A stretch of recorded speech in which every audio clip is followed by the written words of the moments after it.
The 19th century was a golden age for many things: crinolines, cholera, and oddly enough, mummies. Ancient, bandaged, and long-gone Egyptians became the unexpected fashion accessory of upper-class Britain, as if every respectable estate needed one beside the grandfather clock and stuffed fox.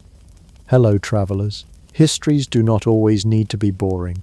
You can rest here and listen to hilarious histories to drift off to sleep. Tonight, we will explore the topic why Victorian dinner parties included mummies as the main event, and many more.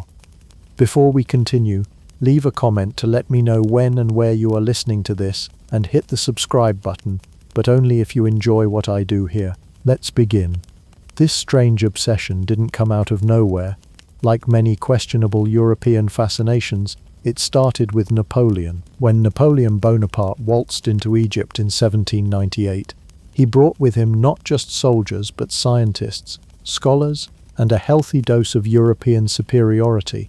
While his military campaign stumbled around the desert like a lost camel, his academics were busy documenting everything that wasn't nailed down and then prying up whatever was.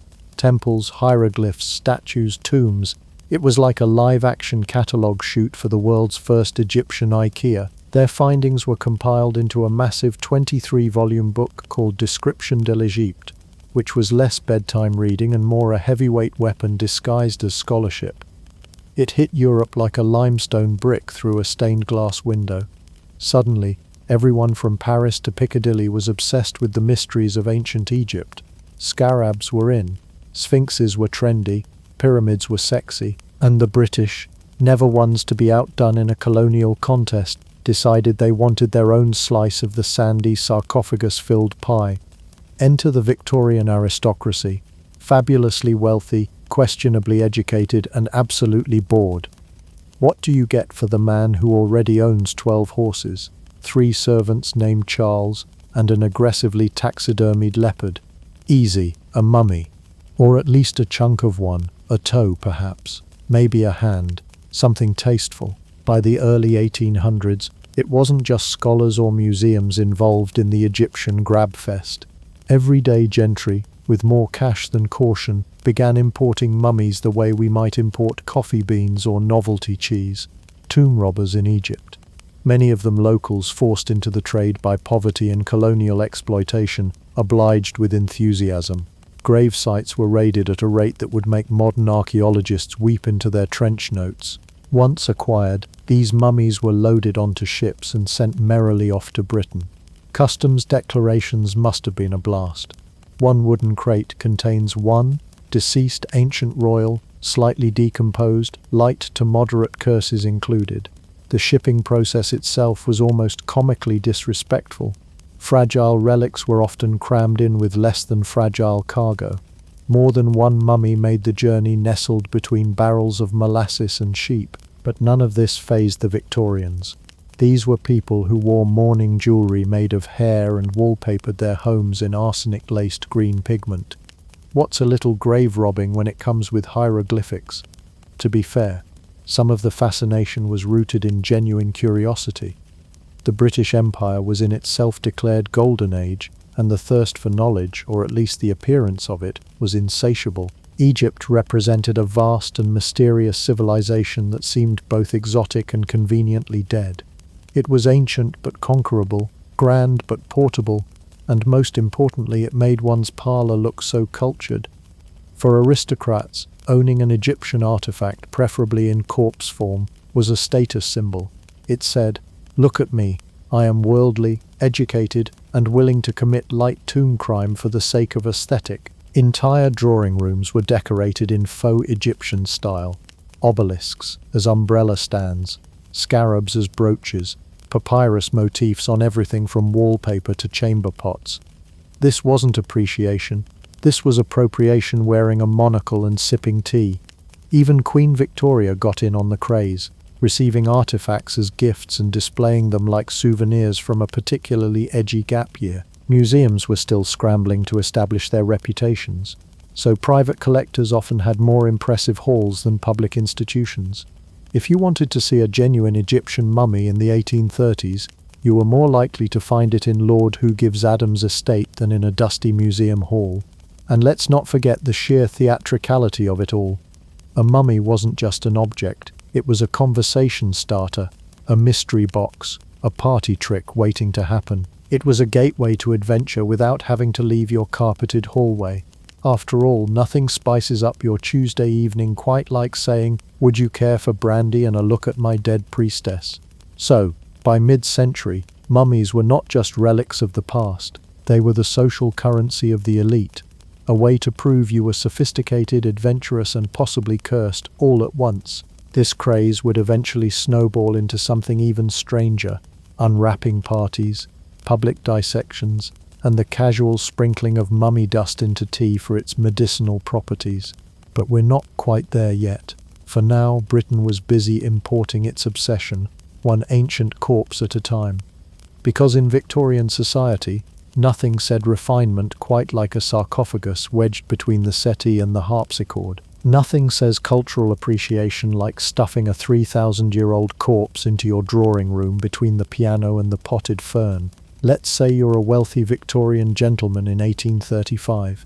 You've got an overfed dog named Algernon, a smoking jacket that costs more than a servant's yearly wage, and a house so full of exotic oddities it looks like a flea market married a haunted museum. But you're missing something to really tie the room together. A mummy. Not a replica, mind you. That would be tacky. You want the real deal. Bandages, musty smell, centuries of existential dread included.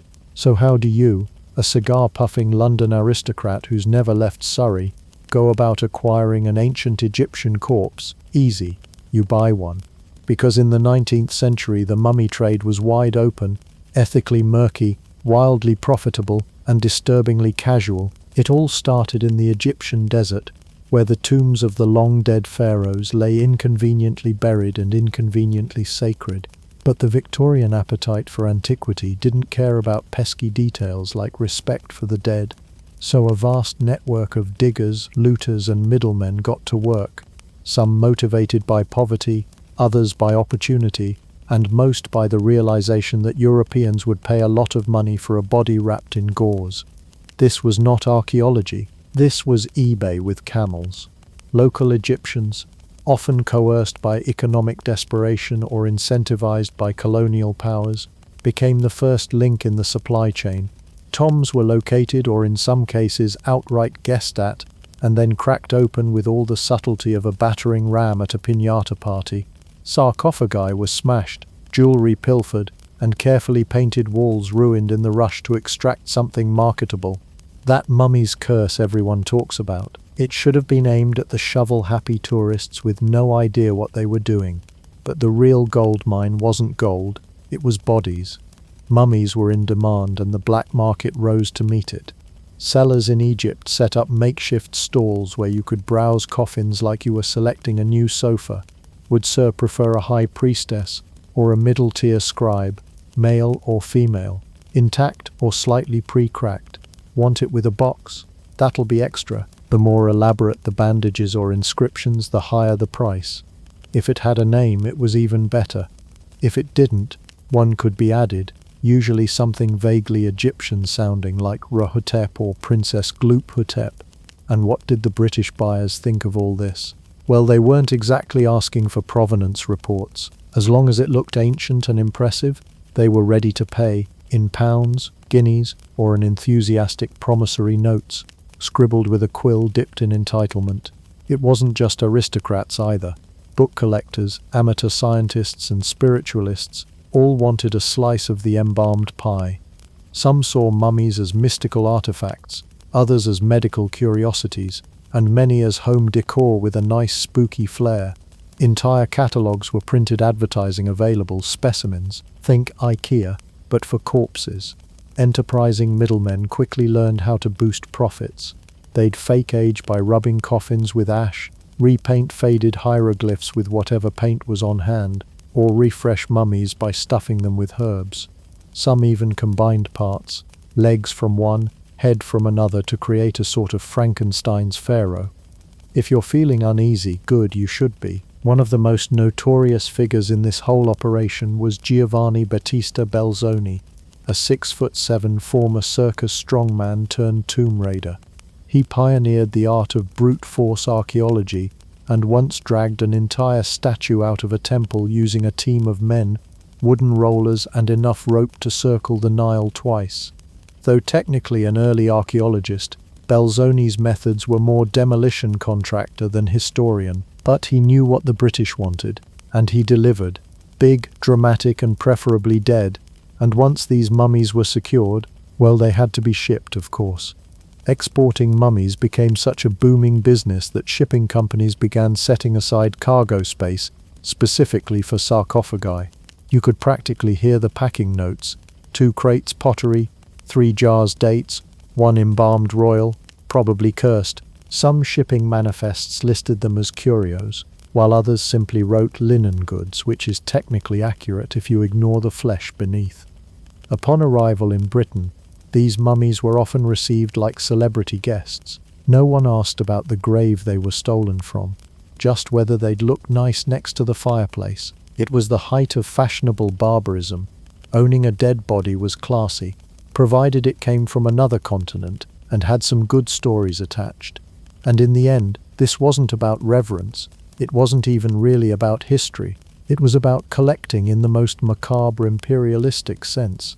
Victorian collectors weren't just acquiring objects, they were acquiring control, narrative and status. To possess a mummy was to possess a culture, to reduce an entire civilization into an item on your mantle. Victorian shopping lists: milk, eggs, embalmed corpse, scones. It's a chilly evening in Victorian London. The candles are lit, the servants are nervously polishing the silver, the guests are arriving in top hats and taffeta. The air smells faintly of lavender water, mutton, and ancient decay. Because tonight isn't just any dinner party. Tonight, the entertainment isn't a string quartet or an impromptu poetry recital. It's the slow, suspenseful peeling of bandages off a 3,000-year-old corpse. Welcome to the mummy unwrapping party. Yes, this was a real thing. By the mid-1800s, once aristocrats got bored simply owning a mummy. After all, how many times can you impress someone with a dusty corpse before it starts blending in with the taxidermy? They moved on to the next logical step: live unwrapping. These parties were exactly what they sound like. A gathering of the elite, dressed to the nines, sipping claret, nibbling on canapes, and crowding around as an expert took a scalpel to a linen-wrapped Egyptian. It was part theatre, part ritual, and entirely unhinged. The most famous host of such parties was Thomas Mummy Pettigrew, a surgeon and antiquarian who somehow decided that dissecting dead pharaohs in front of an audience was a fun side hustle. Pettigrew was the closest thing the Victorian age had to a celebrity coroner. He'd deliver a dramatic lecture as he worked, narrating every dusty layer like a sommelier, describing the notes of a fine wine, except instead of wine it was embalmed flesh and brittle fingernails. He wasn't alone. Other lesser-known experts followed suit, many with no real qualifications beyond having access to a mummy and a free afternoon. They weren't Egyptologists. They were showmen with scalpels, fueled by ego, adrenaline, and an unhealthy disregard for funerary dignity. Some even went rogue and held private unwrappings at home, operating with all the care and precision of a man peeling potatoes during a windstorm. And the guests, they loved it. To be invited to a mummy unwrapping was to be seen as cultured, curious, and just edgy enough to ignore centuries of mortuary taboo. The events were usually held in grand drawing rooms or lecture halls, with attendees packed elbow to elbow like they were queuing for opera seats. Women fanned themselves and whispered excitedly. Men nodded solemnly as if pretending this was science, not soft-core colonial necromancy. Tables would be set, candles would flicker, a sheet or cloth might be laid beneath the body, not out of respect, but to catch the occasional falling tooth or chunk of resin. Yes, that happened. Then, to gasps and polite applause, the host would begin to slice away the bandages, and what lay beneath? Sometimes disappointment. Not every mummy was a glamorous royal. Some were poorly preserved. Some had been damaged by looters, some had been hastily embalmed. Think DIY afterlife prep. But that didn't stop the oohs and ahs. The Victorians weren't there for the science, they were there for the spectacle, for the thrill of watching 3,000 years unravel in real time. The bandages, often dozens of layers thick, were peeled back carefully at first, then more aggressively as excitement built. Bits of amulets and jewelry, if found, were triumphantly held aloft like prizes in a raffle. One host once found a scarab beetle between the ribs and passed it around like a canapé. Of course, no one stopped to consider that they were desecrating what was once a sacred burial. The Victorians weren't interested in cultural nuance, they were interested in novelty. To them, this was a social event, an amusing diversion between pheasant courses, something to chat about while sipping port. Oh yes, Lady Chatsworth fainted clean away when they removed the wrappings from the face. Simply splendid evening. The host might hand out pieces of linen to guests as souvenirs, just in case you wanted to remember your night out with the dead. Some even kept parts of the body itself, a preserved finger, a tooth, a rib fragment, carefully labelled and popped in a curio cabinet between seashells and petrified wood. And yes, guests were expected to applaud. When the skull was revealed, people clapped. When a necklace was discovered around the neck, gasps echoed through the room. Think of it as the 19th century equivalent of a gender reveal party, except instead of finding out if it's a boy or girl, you're finding out if the ancient corpse has all its toes. Was there any actual science being done at these events? Rarely. Notes were taken, but usually by someone more interested in sketching than studying. Occasionally, some anatomical observations made it into journals, but more often than not, the findings were casually jotted down before the body was discarded, buried, or quietly forgotten in a museum basement. Eventually, these parties would fade from fashion, as Egyptology professionalized and scholars began to recognize how deeply inappropriate, not to mention damaging, these events were.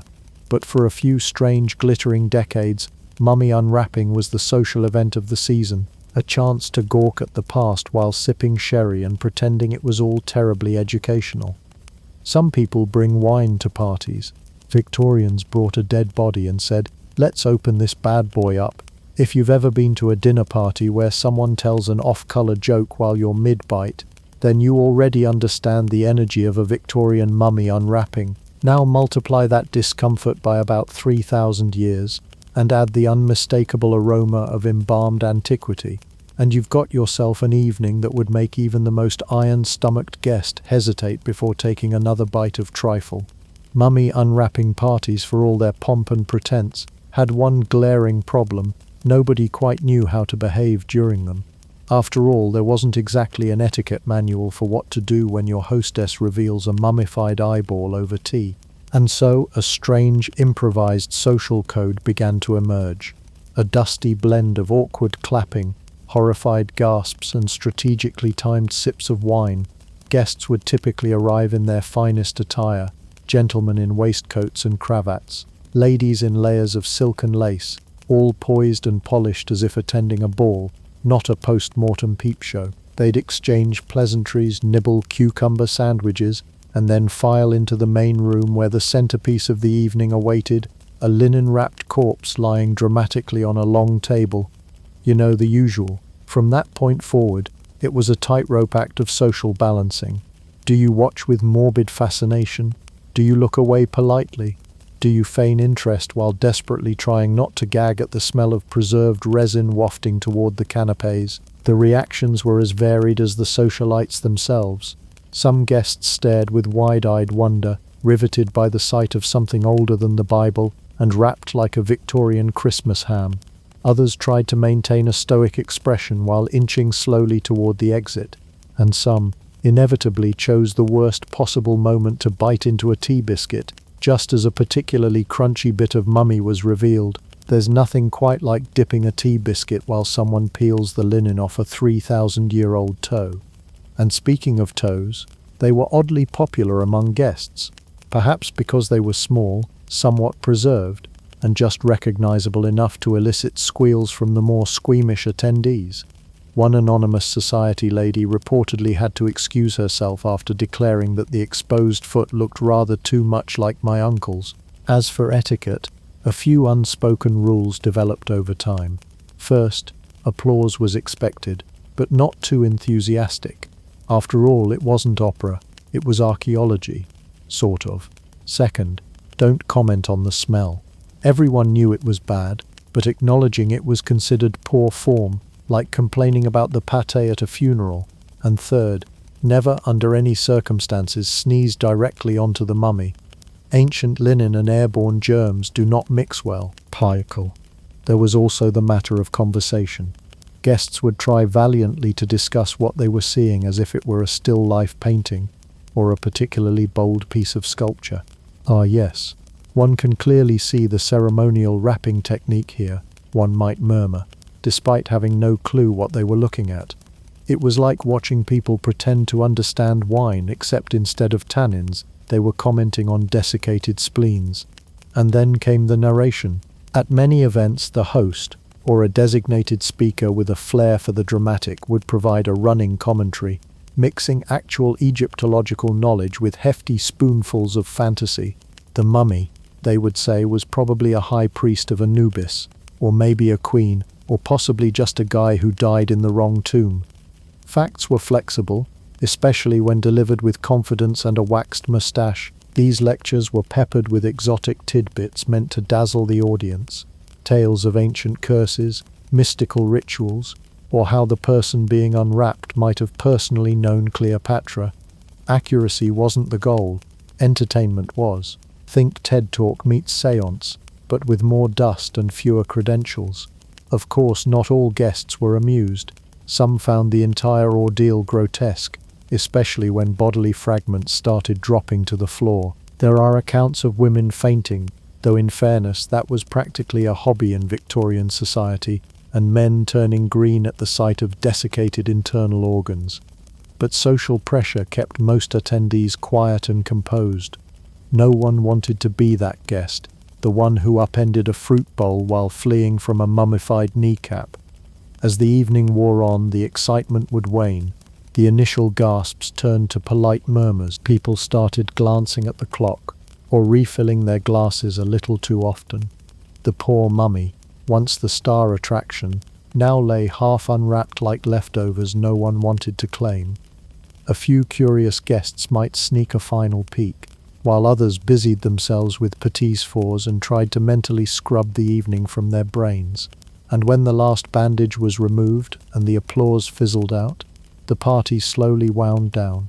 The guests would collect their coats, murmur their thanks, and return to their carriages, outwardly refined, inwardly haunted.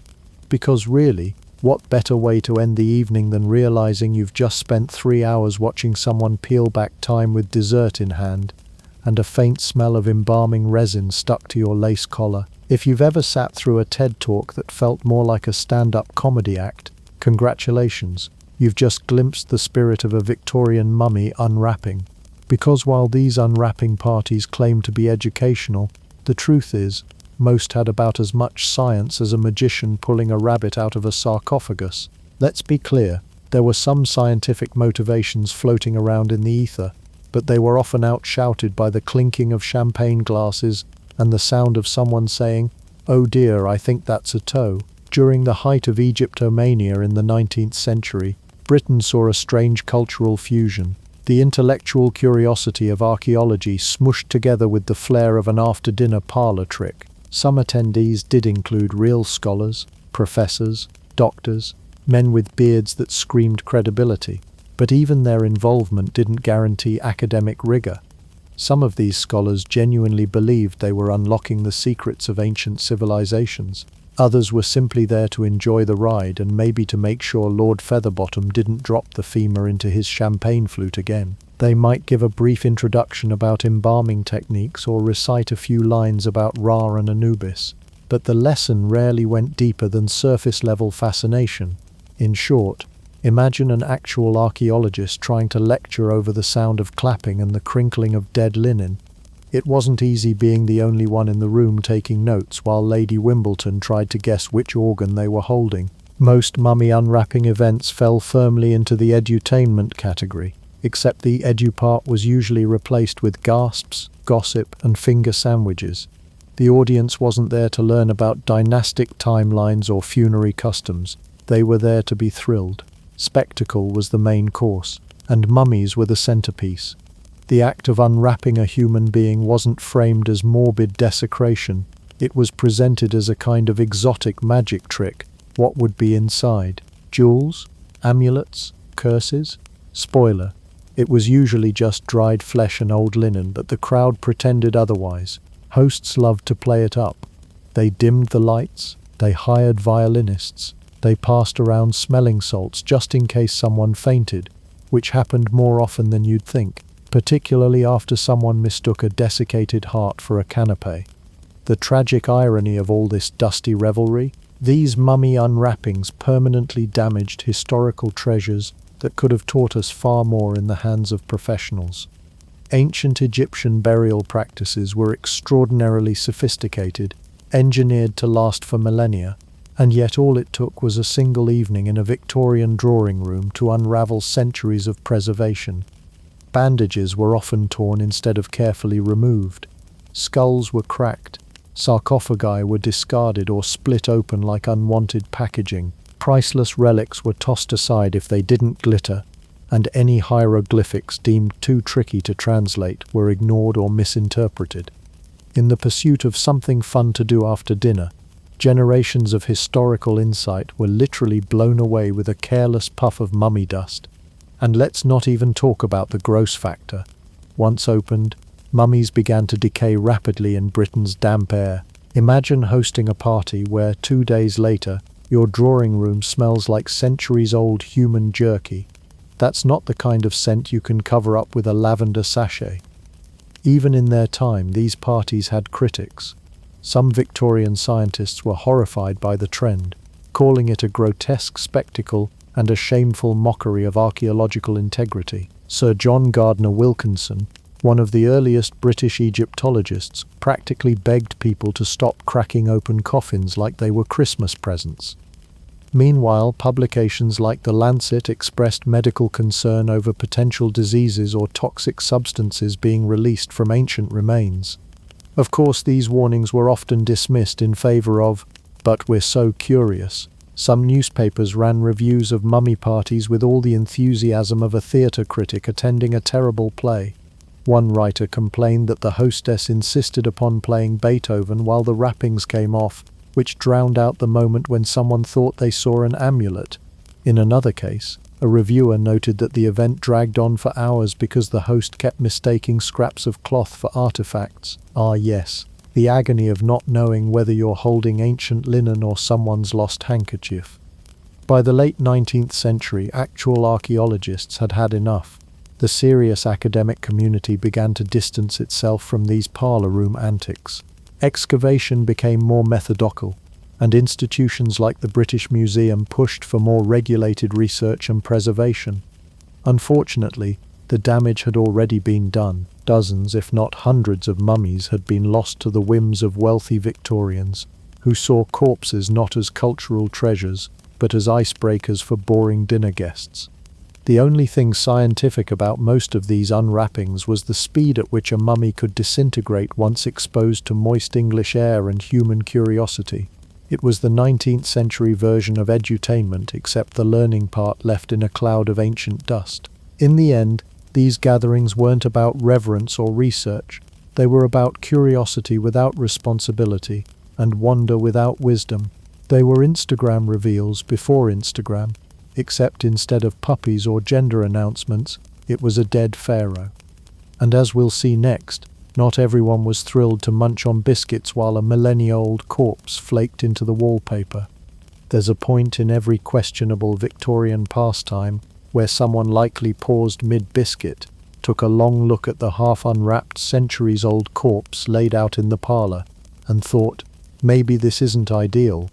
That moment for many came not during the unwrapping parties themselves, but after, when the rumors started to swirl like an ominous fog rolling in off the Thames. The so-called mummy's curse wasn't just an invention of Hollywood horror flicks. It was a very real Victorian anxiety, bubbling up from a potent mix of superstition, coincidence, and the uncanny feeling that perhaps ancient Egypt wasn't too thrilled about becoming a sideshow in someone's candlelit dining room. It started with whispers. Little anecdotes passed between drawing rooms and garden parties. A gentleman who had hosted an unwrapping found his prize racing horse inexplicably drop dead. A duchess who had merely attended one of these macabre soirees developed a mysterious illness no doctor could identify. Another guest fell ill on the train ride home, and according to his manservant, spoke only in odd riddles and ancient-sounding gibberish before collapsing into a Victorian faint and never quite recovering. Clearly, the mummies weren't just dusty, they were holding grudges. Of course, none of these accounts were substantiated by anything resembling science. But this was the 1800s, where medicine thought leeches were a gift from heaven, and ghost stories could be considered medical case studies. And besides, why let facts get in the way of a thrilling tale?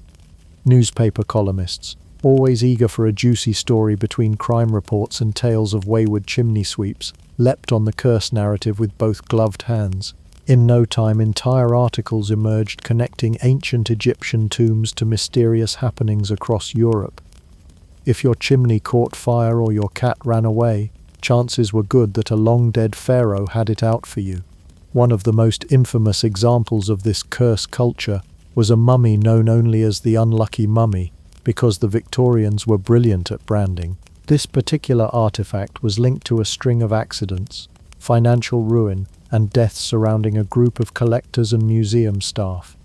The tale took on such a life of its own that when the Titanic sank in 1912, rumors spread that the mummy was aboard in the cargo hold, presumably dragging the entire ship down in a final act of vengeance. Spoiler, it wasn't. But again, minor details like reality were optional in the storytelling frenzy of the era. What made these curses so believable wasn't just the eerie timing of certain tragedies, but the deeply ingrained cultural fear that maybe, just maybe, the Victorians had gone too far. It was one thing to steal a relic or two, quite another to throw a canapé-fueled party around desecrating the body of someone who once walked the earth, buried with care and ritual meant to ensure eternal rest. There's something cosmically arrogant about opening a sarcophagus, poking around inside and saying, "This would go great in the conservatory right between the chaise lounge and the taxidermy." It wasn't just aristocrats who started side-eyeing their mummy acquisitions. Museum curators, spiritualists, and the rising middle class began to entertain the idea that all this grave robbery might have consequences. Spiritualism was on the rise during this period. Seance, ghost photography, table rapping, and attempts to contact the beyond weren't just Victorian parlour games, they were full-on cultural movements. So the idea that these ancient souls might be angry, it fit perfectly into the worldview. Some even took this paranoia to wild lengths. Objects associated with Egypt were removed from homes and destroyed. Mummies were reburied, and in some rare cases actual exorcisms were attempted on sarcophagi, because apparently nothing says, "Sorry for disturbing your eternal slumber," like a priest with a Latin prayer book and a bottle of holy water. Still, not everyone bought into the fear. Plenty of skeptics rolled their eyes, accusing curse believers of being as dusty as the relics themselves. Coincidence, they cried. A bad batch of oysters. But even they had to admit it was hard to ignore the pattern. People kept dying in oddly poetic ways after these events. And if you were part of the Victorian elite, rich, bored, and always teetering on the edge of hysteria, it didn't take much for coincidence to start looking like karma. Of course, the irony is almost too perfect. The very people who made a spectacle out of ancient death suddenly found themselves haunted by it. The line between entertainment and moral reckoning had been crossed, and not with the grace of a tea-sipping archaeologist.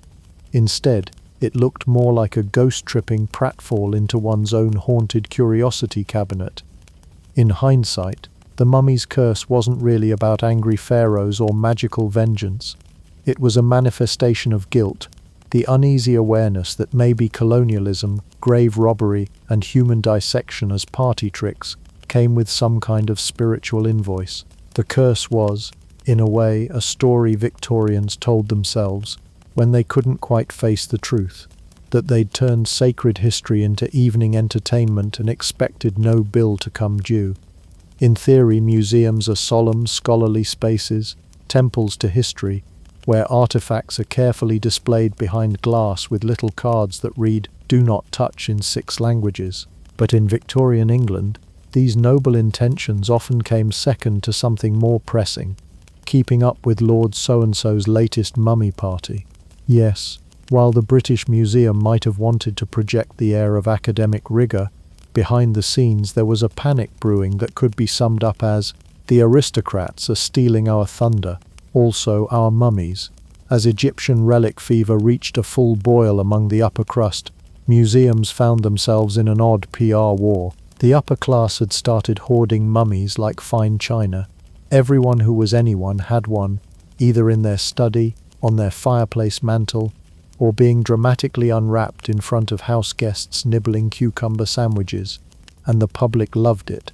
Why trudge through the echoing halls of a musty old museum when you could watch someone dramatically saw open a sarcophagus in a friend's chandelier-lit ballroom?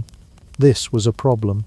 Museums couldn't afford to look boring. The British Museum, the Louvre, and other prestigious institutions across Europe were suddenly less like respected repositories of knowledge and more like anxious rivals in a mummy-based popularity contest. Even respected curators had to admit that their exhibits, while scientifically invaluable, lacked the wow factor of peeling 3,000-year-old gauze off a royal corpse while a violinist played softly in the corner. So what did they do? Naturally, they fought fire with fire by throwing their own mummy unwrapping events.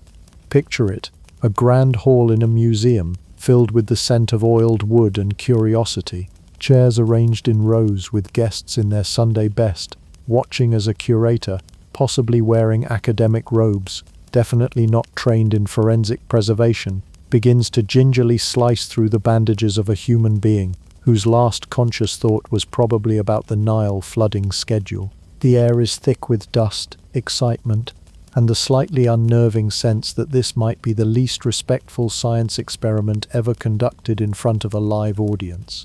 Museums justified these events under the pretense of education. And to be fair, there was some genuine scholarship involved. Anatomists took notes. Linguists hovered hopefully near any papyrus tucked into the folds. Some parts of the crowd were genuinely there to learn, or at least pretend they were. But let's not kid ourselves. Many came just for the spectacle, the tension of not knowing what would emerge from the layers, the thrill of seeing an ancient ring, a painted mask, or a remarkably intact toenail. It was the Victorian version of reality TV, morbid, fascinating, and just classy enough to attend in gloves. Of course, this raised some awkward ethical questions that museums, aristocrats, and the public all conveniently chose to ignore. Was it appropriate to dissect ancient remains for applause? Was it respectful to transform a burial ritual into dinner theatre? Was it remotely okay to have school children watch the unveiling of a corpse before lunchtime? To all of the above, the general answer at the time was a resounding, it's history, isn't it? Behind the scenes, museum staff were torn.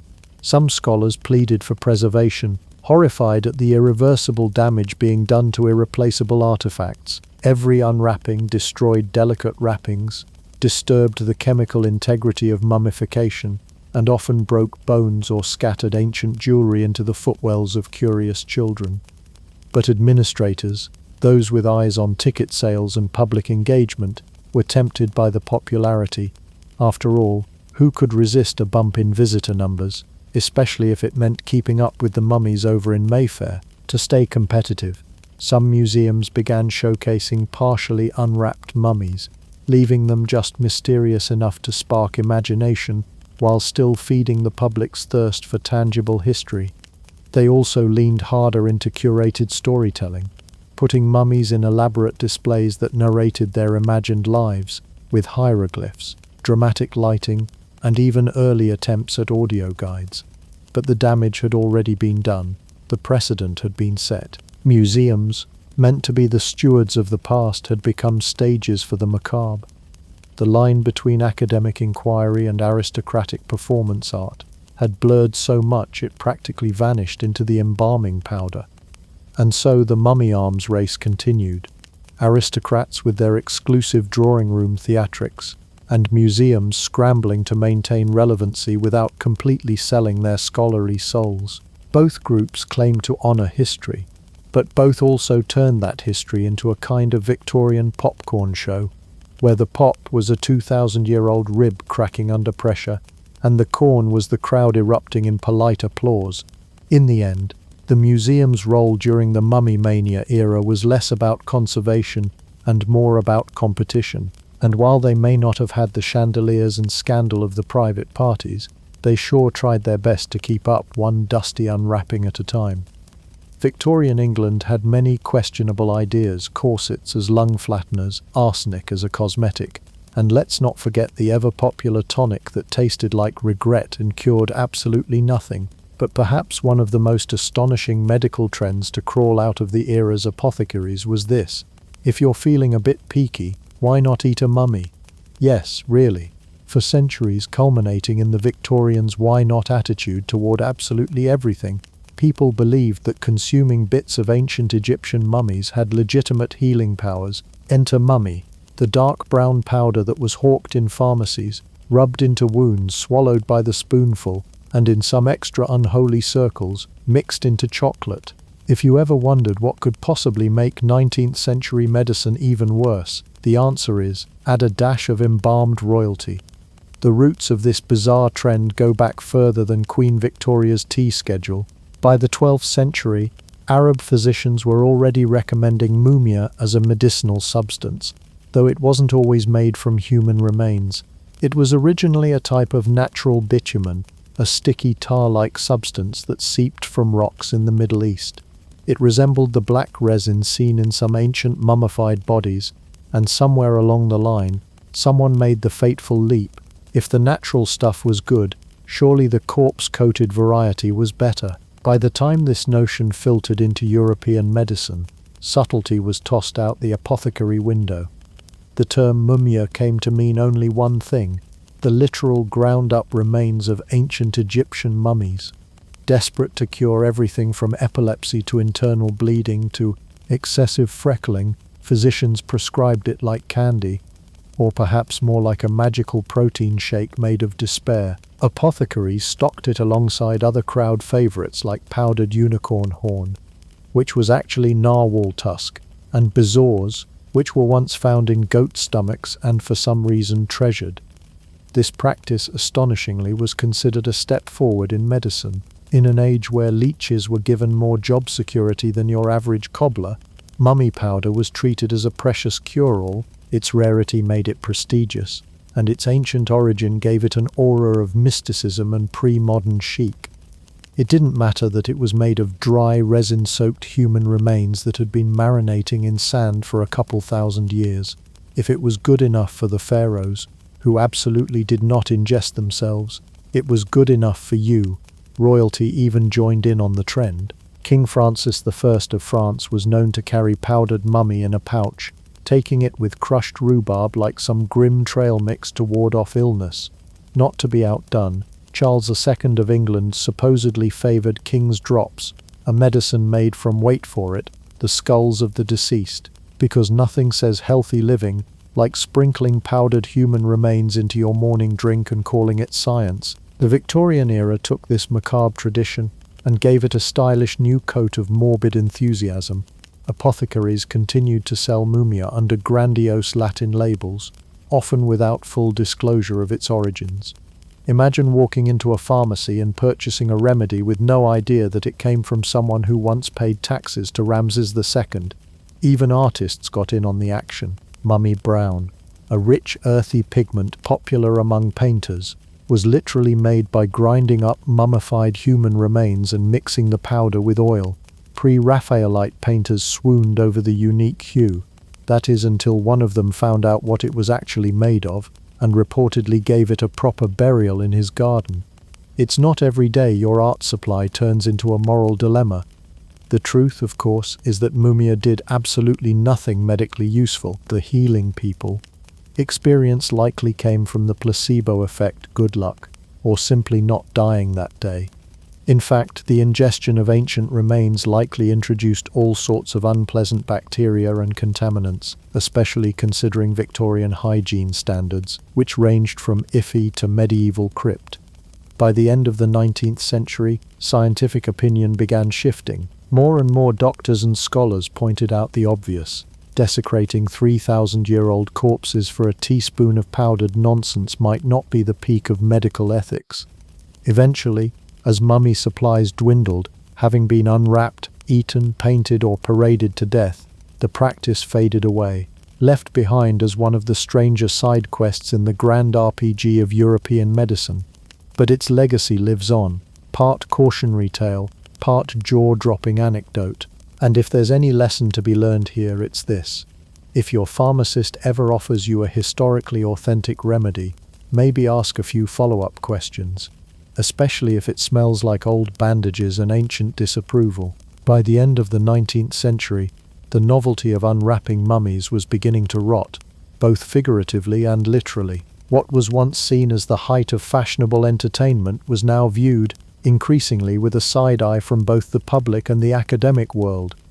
It turns out that tearing into ancient corpses like they were novelty birthday presents doesn't age well, unlike the mummies themselves, who ironically did. Victorian society, always teetering between scientific curiosity and Gothic obsession, began to grow squeamish. The same people who once applauded as a bandage-covered foot was hoisted triumphantly into the air, now grimaced at the idea of turning funerary artifacts into dinner conversation starters. Why the sudden change of heart? Blame a deadly mix of better education, louder moral voices, and the ever-lurking shadow of colonial guilt. The rise of formal Egyptology helped shift the tone. Scholars like Flinders Petrie and others began emphasizing careful excavation, documentation, and preservation. They weren't thrilled that centuries-old remains had been manhandled by socialites in powdered wigs, possibly while holding canapes. The mummy, once the star of the drawing room, was reclassified, not as a quirky collectible, but as a human being who maybe, just maybe, deserved more dignity than being unwrapped next to a fruit platter. And then there were the laws. As the tide of public opinion turned, governments began cracking down on antiquities smuggling. Egyptian officials, understandably fed up with having their cultural heritage boxed up and shipped off like decorative doilies, began implementing laws to stop the hemorrhaging of artifacts. Customs checks got stricter.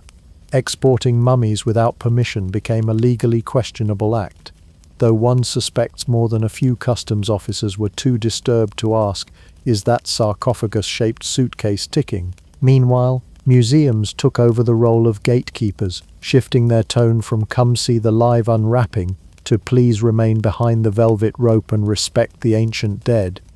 Exhibit designs became more educational and less circus-like. Panels explained burial practices, religious beliefs, and the significance of sarcophagi. Mummies were now housed in climate-controlled glass cases, their linen wraps mercifully untouched, no longer stripped down for laughs and light refreshments. Even public sentiment evolved. By the early 20th century, what was once an upper-class parlor trick had begun to look a lot like desecration. Unwrapping a mummy was no longer chic, it was crass. The cultural pendulum had swung, and Victorian partygoers who once squealed with delight now avoided eye contact when the topic came up. Some even began returning mummies to museums, or, in rare cases, repatriating them back to Egypt. The dead, at long last, were given a posthumous breather. The final nail in the coffin, pun absolutely intended, may have been the rise of popular media. Novels, plays, and later films began portraying mummy unwrappings not as glamorous soirees, but as the prelude to curses, hauntings, and moral comeuppance. If you desecrated a tomb in fiction, you were going to get a haunted mirror, a sandstorm, or a sudden case of aggressive scarabs. Fiction did what science couldn't. It scared people into behaving, so the mummy went from center stage to quiet exhibit. The linen strips stayed on, the curses stayed in the movies, and those who had once proudly hosted an intimate archaeological evening began to politely forget those invitations ever existed. By the mid-20th century, if you told someone you used to bring cadavers to a party, they'd be more likely to call the police than RSVP. What remains today is the legacy. Museums filled with artifacts that were at best questionably acquired, historical records that read more like party planning guides than scientific reports, and a sense of collective embarrassment over a time when dinner parties doubled as dissection labs. The story of mummy unwrapping is a cautionary tale, not just about disrespecting the dead, but about what happens when curiosity outpaces conscience. Turns out it's hard to feel cultured when you realize your ancestors unwrapped ancient royalty while wearing monocles and munching on watercress sandwiches. So let's take a step back, or perhaps a respectful bow, and consider what the whole bizarre phenomenon of mummy unwrapping really tells us about the Victorians. Because if your idea of a fun evening involves peeling 3,000-year-old linen from a deceased stranger while sipping sherry, you're probably not just in it for the archaeology. At its core, the mummy mania of the 19th century was a heady brew of curiosity, colonialism, and theatrical self-importance. This wasn't just a historical quirk. It was a vivid expression of how the Victorians saw themselves as the rightful heirs, interpreters, and if necessary, unwrappers of every ancient culture that had come before them. Let's start with curiosity.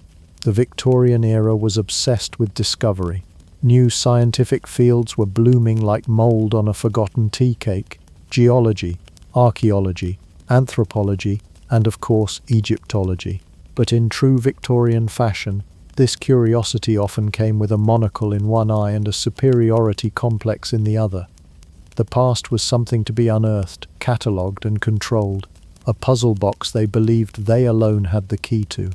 The ancient Egyptian dead, merely another fascinating footnote, awaiting British interpretation, preferably with dramatic flair and finger sandwiches.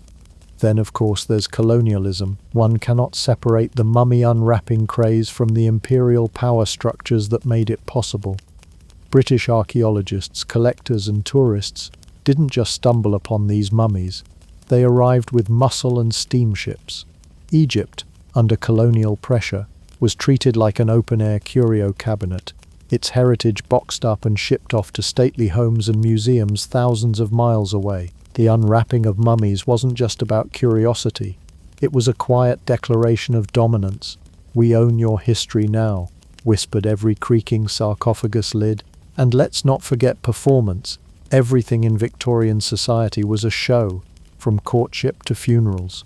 Public lectures had the cadence of sermons. Dinner parties came with theatrical flair. Even mourning had rules, stages, and socially acceptable accessories.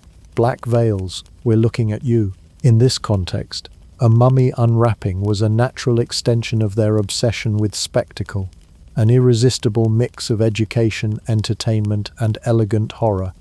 Imagine the same society that staged seances and hosted taxidermy displays, now unrolling the dead like a surprise gift. But perhaps the most revealing aspect of it all is how this obsession speaks to the Victorians' tangled relationship with death.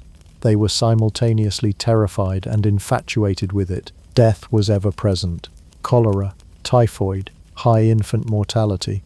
But they wrapped it in rituals and ribbons.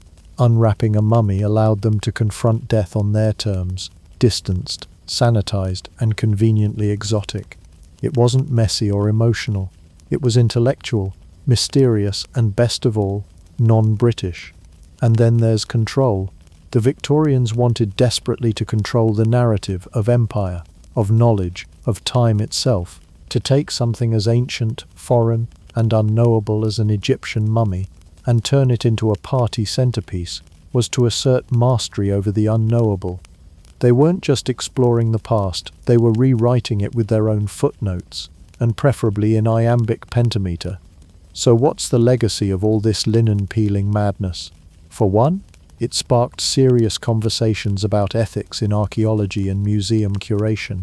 The casual desecration of ancient bodies eventually forced historians and curators to reevaluate what it means to display history. Should a human being be an exhibit? Should artifacts stay in the countries they were taken from?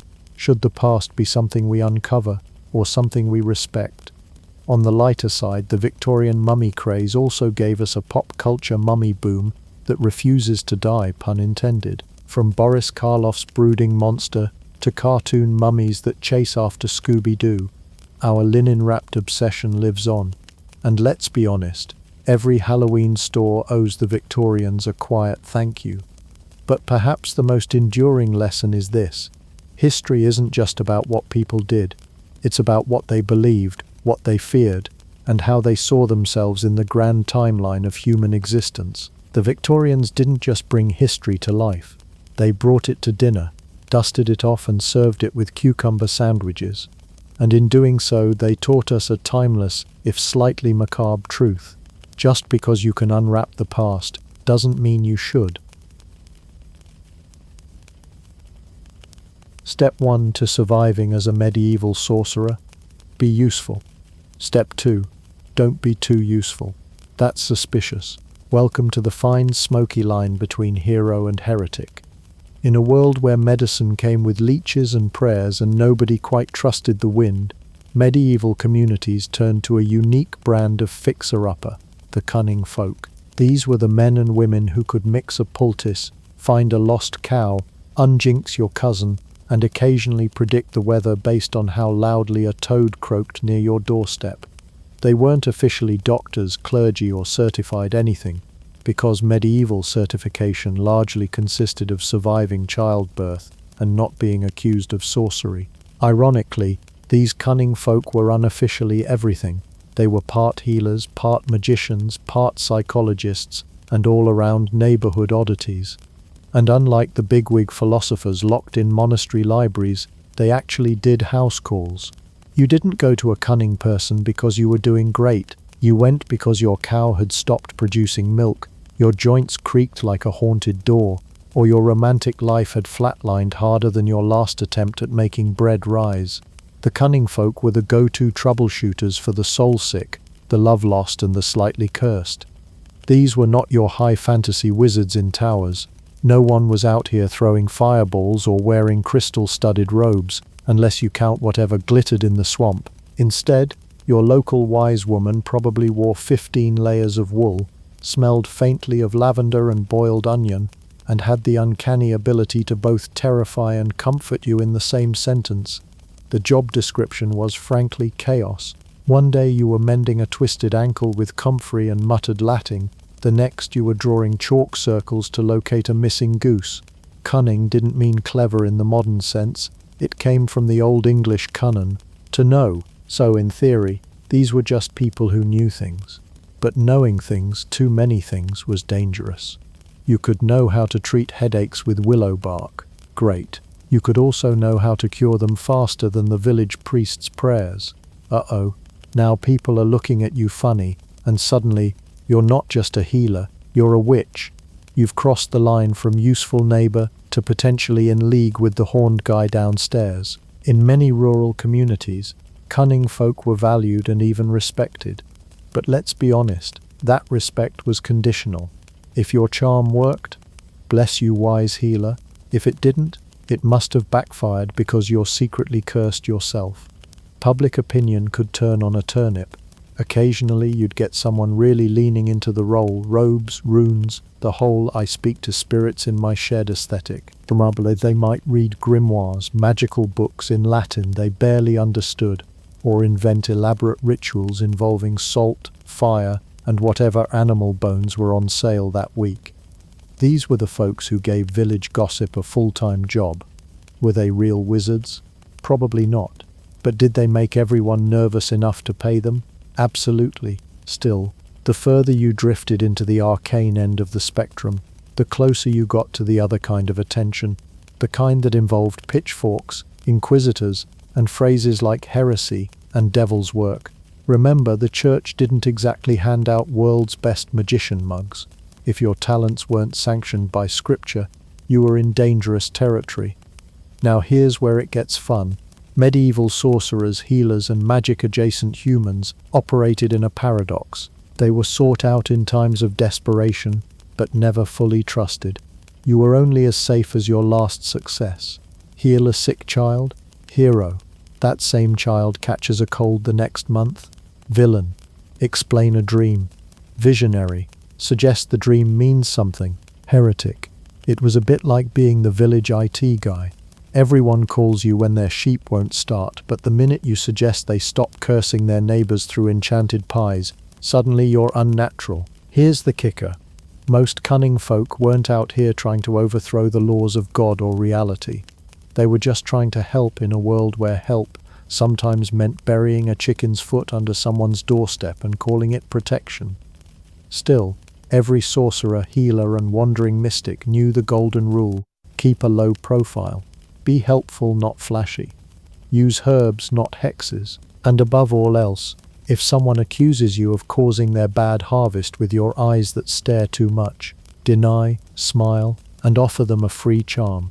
Because surviving as a medieval sorcerer wasn't just about potions and prayers, it was about walking a tightrope between reverence and ruin, and occasionally between your hut and the nearest torch-wielding mob. Let's get one thing out of the way. If you're picturing a medieval sorcerer in sparkling blue robes, clutching a polished staff, and majestically sweeping through a castle hallway with clean hair and good posture, please put that image down before someone gets hurt. The actual attire of your average medieval cunning person was far less Merlin at the royal court, and much more bog witch who hasn't had a day off since the plague. The look was practical, chaotic, and frequently damp. These weren't stage magicians auditioning for a fantasy drama. They were local eccentrics with a talent for poultices and a suspicious number of pouches. Their wardrobe was curated entirely from necessity, superstition, and whatever hadn't rotted in the corner of the hut. Think linen underlayers that had seen better decades, wool cloaks that could double as tents, and possibly a live frog somewhere in the pockets. For spiritual reasons, obviously. Glamour was not on the agenda, survival was. No medieval sorcerer owned a closet, or if they did, it probably had a rat in it. So their outfits were built around layers, layers of cloth, layers of grime, and layers of social misunderstanding. Laundry was done once in a blue moon, and not just because someone thought blue moons were magically significant, and fabrics were rarely washed so much as beaten with sticks next to a river, and then left out in the rain. Most of the time the same clothes were worn for weeks, months, or possibly until they disintegrated mid-incantation. The aesthetic was somewhere between local scarecrow and mud-soaked emergency blanket. Forget about wizard hats. Pointy hats were more of a 19th century fantasy invention than a medieval staple. In reality, your average cunning person wore whatever headgear was warm, kept lice out, and didn't make the town bailiff chase you. Maybe a ragged cowl, maybe a bonnet, maybe nothing but wild matted hair that suggested you had recently lost a bet with a lightning bolt. That shaggy, windswept sorcerer look, it wasn't style, it was just the wind, and not owning a comb. Accessories, however, now that was a different game. Pouches filled with herbs, satchels full of roots, bundles of dried nettles tied together with mystery string, these were essential parts of the get-up. Not for flair but function. You had to be ready at a moment's notice to ward off an evil eye, treat a rash, or bribe a ghost with elderflower. A good sorcerer's belt looked like a botanist had exploded. If it jingled, rattled, or smelled like the back of a hay cart, even better. Footwear was usually an afterthought. Boots were rare, expensive, and often held together with hope and chicken sinew. Most just wore rough leather shoes, or whatever they could salvage from a deceased relative or a suspiciously quiet neighbor. If your shoes didn't have holes in them, people might actually assume you were a noble, or worse, the kind of person who paid taxes. Better to keep expectations low. Now, hygiene, or more accurately, the medieval allergy to it. Bathing was not routine. It was a special occasion, like a festival, or being forced into a river after being accused of sorcery. The logic went like this. If water could carry disease, then standing in it was basically asking to die. The result? Most people smelled like the inside of a fireplace, and a compost heap got into an argument. Sorcerers, in particular, leaned into the musk. Whether intentionally or not, their odor swamp helped create an air of mystery. People kept their distance, not out of awe, but olfactory self-defense. But smell wasn't just a side effect of lifestyle, it was a tool. Reeking of garlic, mugwort, and fermented despair gave sorcerers a supernatural edge. If you walked into a village meeting and cleared the room just by existing, that was power. You didn't need to chant spells, you were the spell. The less pleasant you smelled, the less likely people were to steal your magical tools, your secret books, or your last turnip. Hygiene wasn't a sacrifice, it was strategic mystique. And here's where things really got twisted. The worse you looked, the more magical you seemed. Ragged clothes. Must have been through otherworldly trials. Dirt under your fingernails. Clearly digging for sacred herbs at midnight. A beard full of twigs and bees. You commune with nature. Or at least you haven't noticed what's living in your face. In a time when appearance could determine social class, safety, and whether or not you were stoned in the public square, sorcerers had to find a delicate balance between wise and mysterious, and definitely cursed but useful. You couldn't look too rich, that would invite suspicion, but you also couldn't look too destitute, or people would assume your magic was fake or worse, ineffective. The sweet spot was somewhere in the realm of mysteriously grubby but not actively decaying. So no glitter, no polished staves, and definitely no runway-ready robes. Just layers of hand-me-downs, a wardrobe that doubled as an herb shelf, and the kind of smell that could kill flies at 20 paces. If that sounds glamorous, congratulations. You may already qualify to be a medieval sorcerer. If you ever stumbled into the home of a medieval sorcerer, and let's be clear, you probably weren't invited, you might expect to find ancient scrolls, glowing orbs, or maybe a demon chained up in the pantry. Instead, what you'd likely encounter was a cramped, smoky room that smelled like burnt rosemary and anxiety, with shelves that looked one suspicious gust of wind away from homicide by falling jar. Because the medieval sorcerer's toolkit wasn't designed to impress, it was built to survive, and in many cases to confuse. If a visitor walked away unsure whether they'd been healed, hexed, or just sold some aggressively pungent soup ingredients, that was considered a job well done. Let's start with the essentials. Herbs. So many herbs. You name it, they dried it. Sage, mugwort, fennel, rue, wormwood, valerian, nettle, St. John's wort, and anything else that looked vaguely leaf-adjacent. Most were tied in dusty bundles and hung from the rafters like leafy chandeliers with a grudge. The sorcerer didn't just use these for healing. They were for purification, protection, potion-making, repelling demons, or on particularly slow days, flavoring soup. One plant might be used to ease headaches, another might banish spirits, and if they forgot which was which, well, the results would be memorable. Next came the bottles and jars, none of which had labels, and all of which held contents that dared you to ask questions. Some were filled with oils, some with dark, viscous liquids that may have once been wine and now had ambitions of becoming sentient. There were powdered roots, suspicious clumps of resin, dried insects, things that might have been mushrooms but were now just lumps of threat, and the occasional object that still twitched when the door slammed. And then there were the bones. A proper sorcerer's collection included everything from bird skulls and mouse vertebrae to bits of antler, sheep knuckles, and possibly a few teeth they claimed came from a dragon, but which suspiciously resembled pig molars. These weren't trophies, they were tools used in divination, charms, or for making someone just nervous enough to pay for a consultation. Drop a few on the table, frown meaningfully at their arrangement, and declare the presence of a curse. Boom. Payment up front.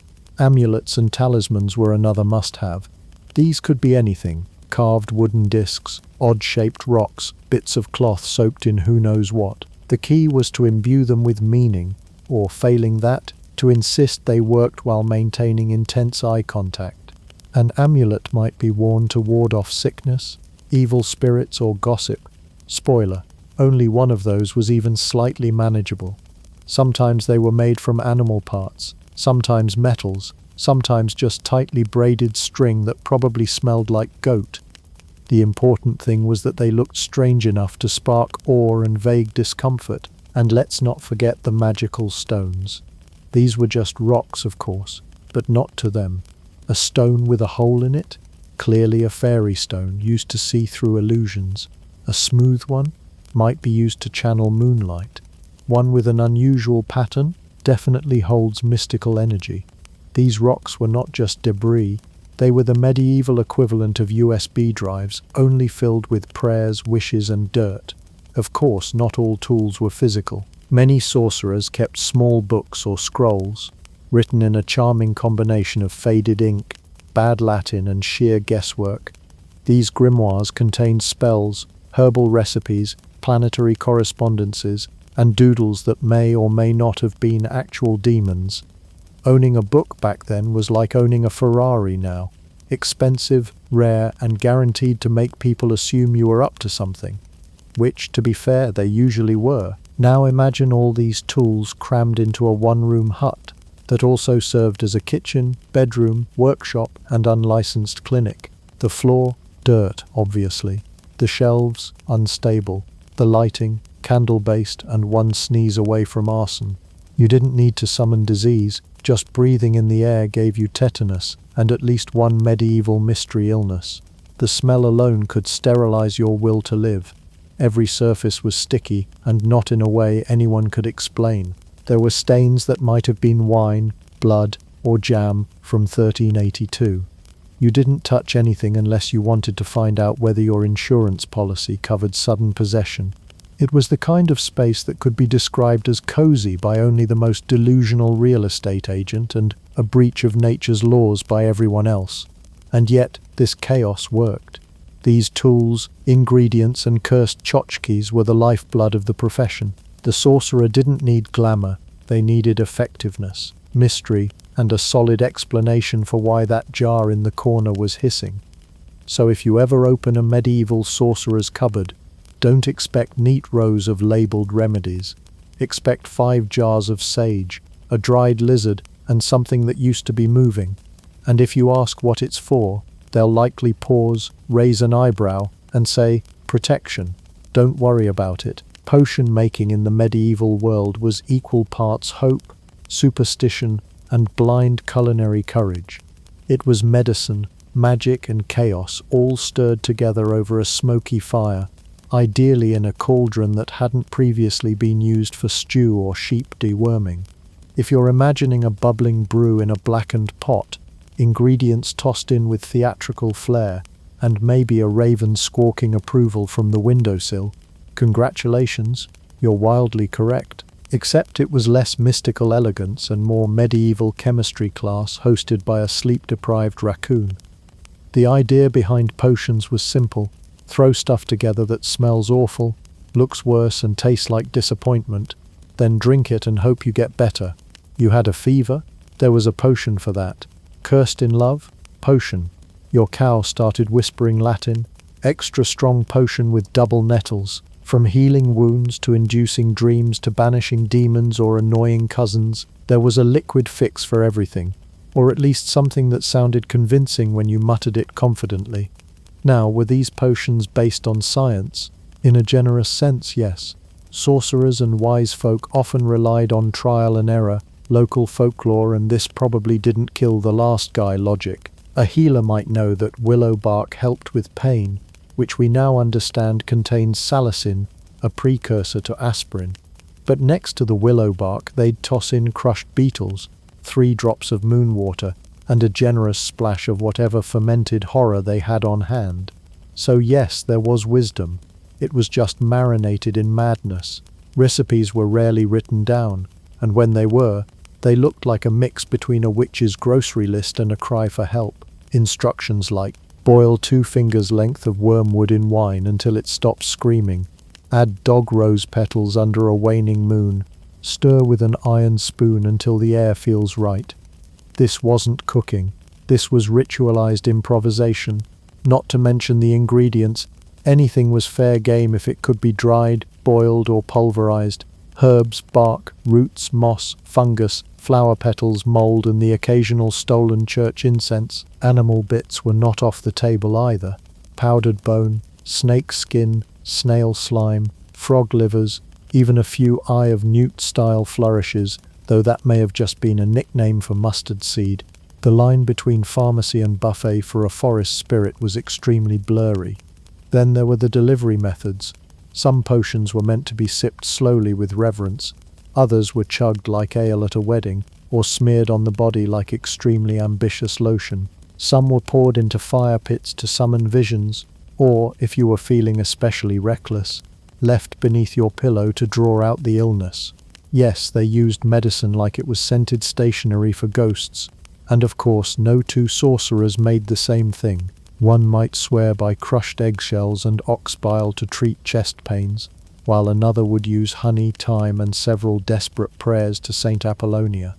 The inconsistency was part of the charm, or the danger, or both.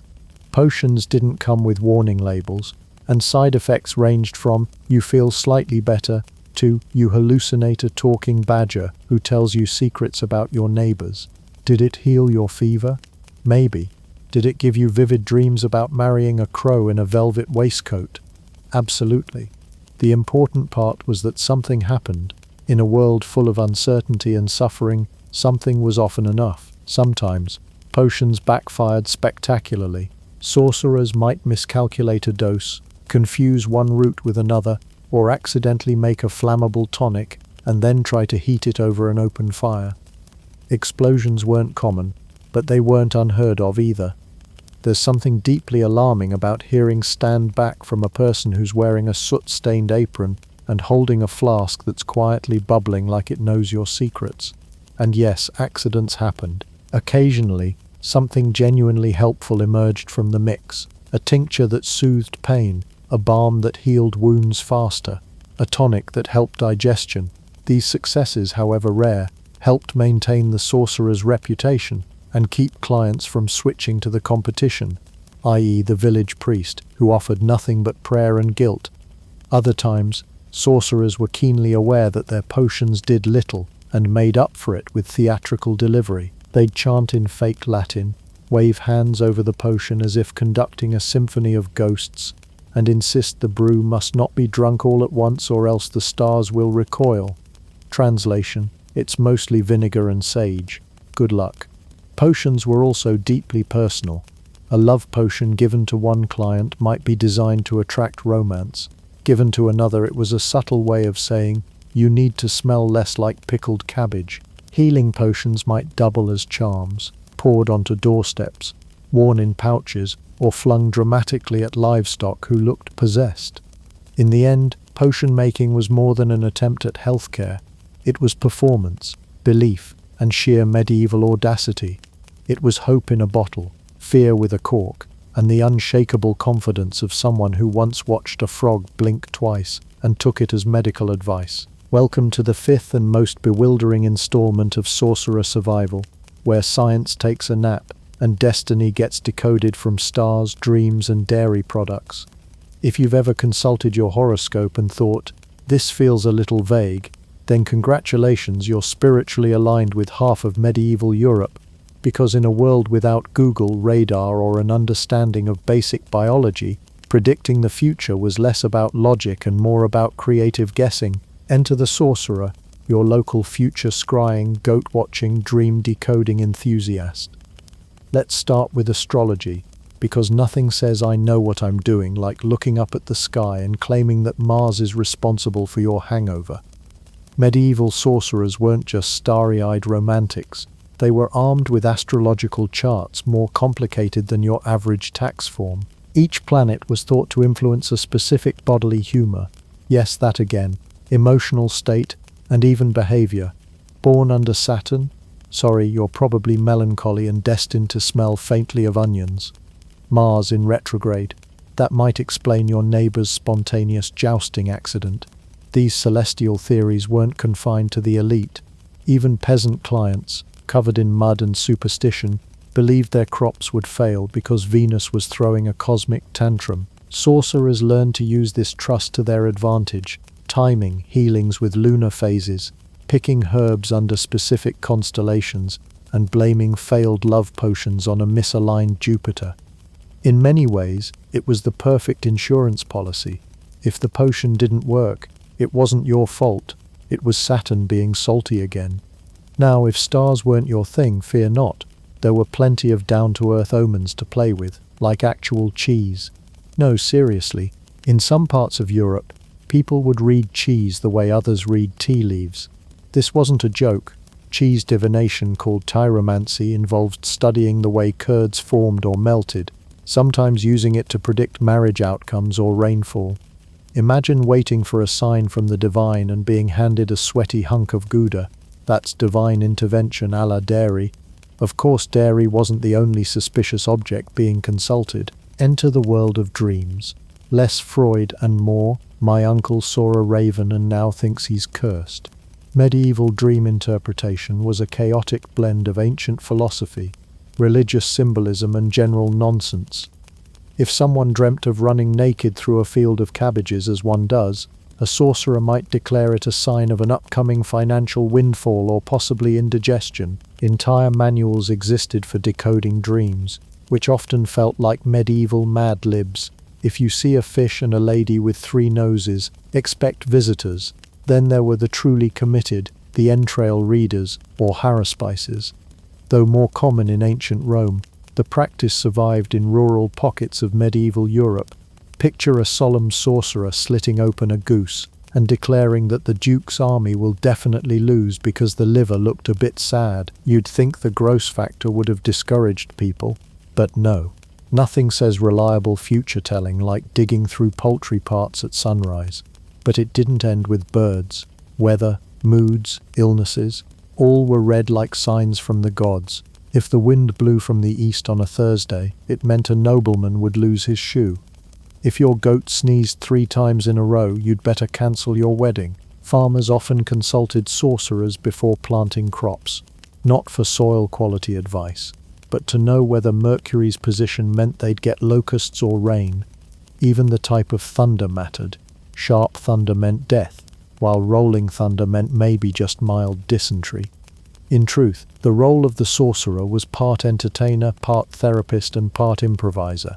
People didn't just want answers, they wanted meaning. When life was unpredictable, cold, and full of actual wolves, it was oddly comforting to believe that the stars, or a slightly off wheel of brie, could offer clarity. And the sorcerer was there to deliver it with flair, confidence, and just a pinch of mouldy mystery. Of course, things could go wrong. Predict the wrong harvest, and your client might skip payment. Predict a marriage, and if someone dies, suddenly you're cursed. But most people were too amazed or confused to call you out. Plus, a well-timed "the spirits are unclear today" covered most blunders, so the next time you glance at your horoscope or eat cheese while making a decision, just remember, you're following in a proud tradition of medieval mystics who stared into the void, shrugged and said, "Looks like a foggy Tuesday and a 30% chance of accidental plague." In the medieval world, if you had a fever, a festering wound, or a chicken that refused to lay eggs, you had 2 options: pray harder or pay a visit to the local sorcerer who, confusingly, might be both your savior and your saboteur. These were the folks who lived on the social tightrope, balancing a portfolio that ranged from healing your gout to possibly hexing your neighbor's pig. They were the Swiss Army knives of rural medicine, except instead of blades, they had bundles of herbs, jars of teeth, and a slightly accusatory stare. Let's be clear, sorcerers, cunning folk, and hedge witches weren't licensed by any medieval medical board. Their credentials were more along the lines of, "I gave Geoffrey down the lane a tea that made him stop coughing," or "Old Agnes touched my elbow and now my back doesn't hurt anymore." Testimonials were word of mouth, often shouted across fields. This ambiguity worked in their favor until it didn't, because if you could heal someone, then surely you could also cause the illness in the first place. You were one bad cold away from being both the cure and the curse. Take, for instance, the fine art of curse removal. A sick child? Perhaps someone gave the baby the evil eye. Cows no longer producing milk? Maybe someone walked the field backwards during the new moon. An actual suspicion, by the way. The solution? Hire a sorcerer to perform a counter-ritual, sometimes involving salt, candles, murmured Latin or something that sounded Latin when slurred, and the burning of suspicious plants. It might have looked like a chaotic salad bar on fire, but villagers believed it worked. Now here's the tricky part. Many believed the only person who could remove a curse was the same one who cast it, so when the local sorcerer lifted your affliction, you were left wondering, wait, how did they know exactly what to do? Did they do this to me? Healing came with a whiff of suspicion, sort of like fixing a broken window with glue while standing next to a rock that mysteriously matches the hole. This dynamic led to a strange sort of job security. Being both the arsonist and the fire brigade meant business was always booming, but it also meant your reputation was permanently teetering. If 3 people swore by your cures but one swore they saw you talking to a raven during a thunderstorm, that one memory would stick. In small communities where gossip traveled faster than the plague, being a little too good at your job could quickly go from blessed to burned. And let's not overlook how personal grudges played into this. Someone's harvest failed. Surely it couldn't be the weather, it must be because that one-eyed healer gave them a dirty look 2 weeks ago. And what about that mysterious rash? Definitely not poor hygiene or the communal bath bucket. Probably a hex. And who's the only person in the village who knows how to pronounce mugwort and owns a black chicken? Exactly. Of course, most of the real healing was based on rudimentary herbalism and the placebo effect. A lot of tonics were glorified teas with intimidating names, and many magical rituals were really just calming distractions. But they worked often enough to keep the sorcerers in business and to keep the locals slightly afraid. There was also the issue of payment. Healing wasn't free. You might pay in coins, chickens, or the occasional loaf of bread, but sometimes curses came for free, usually as a favor, a warning, or revenge, and nothing kept a neighbor in line like the idea that you could sneeze in their general direction, and their sheep would spontaneously forget how to sheep. Worse still, some cunning folk leaned into the ambiguity. They wore it like armor. A healer might treat your fever, then quietly suggest that the pain in your elbow could be a sign of a lingering spiritual imbalance, hinting, of course, that they could fix that too, for a modest fee. That's not a curse. That's just smart business branding. You don't just want to feel better, you want to be safe. So these medieval medics walked a razor-thin line, too mysterious, and they risked being labeled dangerous, too familiar, and they lost their mystical edge. The trick was to be just strange enough to inspire respect, but not strange enough to inspire a trial by water. In the end, being a healer-sorcerer in the medieval world wasn't about certainty. It was about survival. You cured a baby's rash last week. Great. This week you sneezed near a cow, and now you're cursed. Whether you were a witch or a wonder worker often depended on whose goat got sick that month. In the Middle Ages, if you wanted to blend a healthy dose of wishful thinking with a serious risk of blowing up your shed, alchemy was the career for you. Think of it as medieval science's more eccentric cousin, equal parts philosophy, chemistry, mysticism, and let's be honest, outright guesswork. While today we might scoff at the idea of turning lead into gold or brewing a potion for eternal life, in medieval times this was cutting-edge ambition with singed eyebrows. Alchemy was not just about wealth, though let's not pretend they weren't all dreaming of gold-plated chamber pots. The ultimate prize wasn't just turning base metals into precious ones. No, real prestige came from chasing the philosopher's stone, a mythical object said to grant eternal youth, infinite wisdom, and conveniently, lots and lots of wealth. It was the ultimate multi-tool, one part miracle cure, one part financial miracle, all parts utterly elusive. To pursue this elusive stone, medieval alchemists did what any self-respecting hopeful would. They filled their homes with dangerous powders, questionable liquids, and books written in enough cryptic Latin to give Cicero a migraine. These texts often included helpful instructions like heat until transformation is achieved, or combine essence of fire with spirit of mercury, which, in modern terms, translates to set something on fire and pray. Their notebooks were works of chaotic art, laden with arcane symbols, planetary alignments, elemental diagrams, and doodles that looked like the fever dreams of a caffeinated monk. Alchemical manuals were less user-friendly and more user-bewildering. Some alchemists insisted that knowledge must be hidden, lest it fall into the wrong hands, or perhaps they just couldn't explain what they were doing in the first place. Either way, secrecy was part of the allure, or the excuse. And if you think they only worked with metal, think again. Alchemists loved to tinker with just about anything. Animal parts, herbs, minerals, bodily fluids, you name it. Someone tried to distill it. One common element in many of their experiments was mercury, which, while shiny and fun to swirl around, also had the charming side effect of driving you absolutely bonkers with long-term exposure. So yes, a good number of these beard-stroking geniuses may have genuinely believed they were onto something magical, while slowly hallucinating themselves into higher dimensions. To give them some credit, alchemy wasn't just wild goose chases and poetic rambling. Many alchemists were careful observers, recorders of processes, and deeply curious about the natural world. Their obsession with transformation, whether physical or spiritual, laid much of the philosophical groundwork for what would eventually evolve into real chemistry.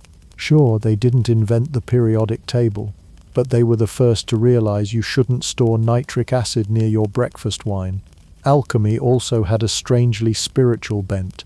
It wasn't enough to simply transmute metals. The alchemist, too, had to be purified.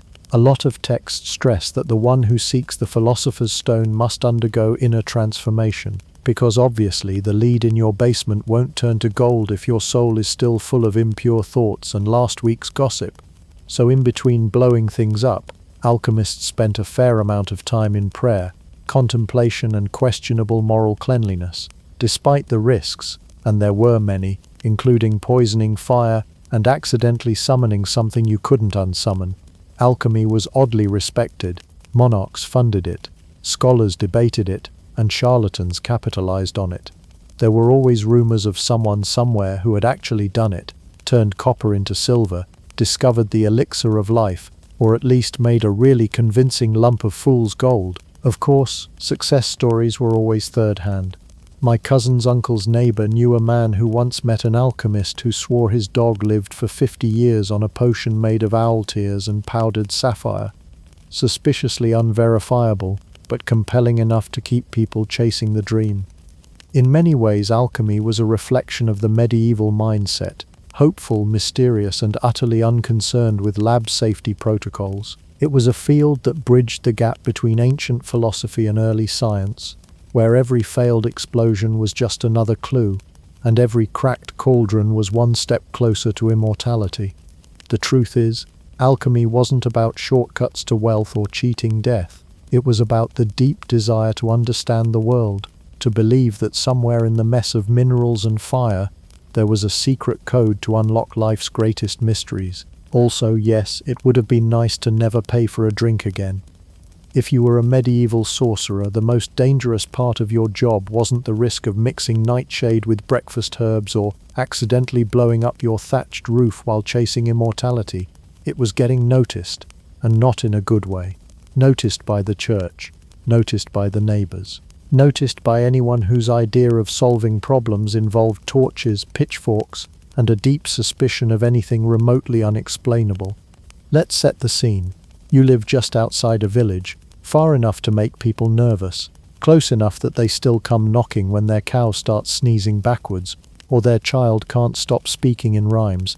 You're the local cunning person or wise woman, or that weird fellow who talks to plants. People trust you until they don't. In the early medieval period, especially around the 12th and 13th centuries, the church wasn't exactly thrilled about people doing magical things that weren't sanctioned miracles. Sure, saints could levitate or weep blood or turn soup into wine, but try brewing a love potion with thyme and goat eyelash, and suddenly you were on a fast track to public confession and possibly a bonfire. It didn't help that the church had a monopoly on divine power. Anything outside their divine toolkit, well, that was clearly coming from a darker place. The church's initial position on magic was more bureaucratic than bonkers. Early on, it was seen as superstition, a spiritual misdemeanor rather than a felony. But things escalated. By the late medieval period, the church started taking magic much more seriously, and heresy became a broad net. Heresy wasn't just about questioning the Holy Trinity. It could include anything from claiming you knew what the stars meant to healing someone using an herb instead of a priest. Congratulations, you've just been promoted to dangerous deviant. Enter the Inquisition, the Church's formal panic room. Starting in the 12th century and gaining terrifying steam by the 13th, the Inquisition was basically a roving tribunal of men in robes who didn't appreciate creative thinking. They weren't technically hunting witches yet, not in the broomstick black cat sense, but they were setting the stage. Anyone suspected of dealing with demons, communing with spirits, or simply being too independent could find themselves questioned or tortured, or both. But let's not pretend you needed an official inquisitor to ruin your week. Your neighbors were plenty dangerous. Small villages were tight-knit, superstitious places where every cold, every broken wagon wheel, every failed crop had to have a cause.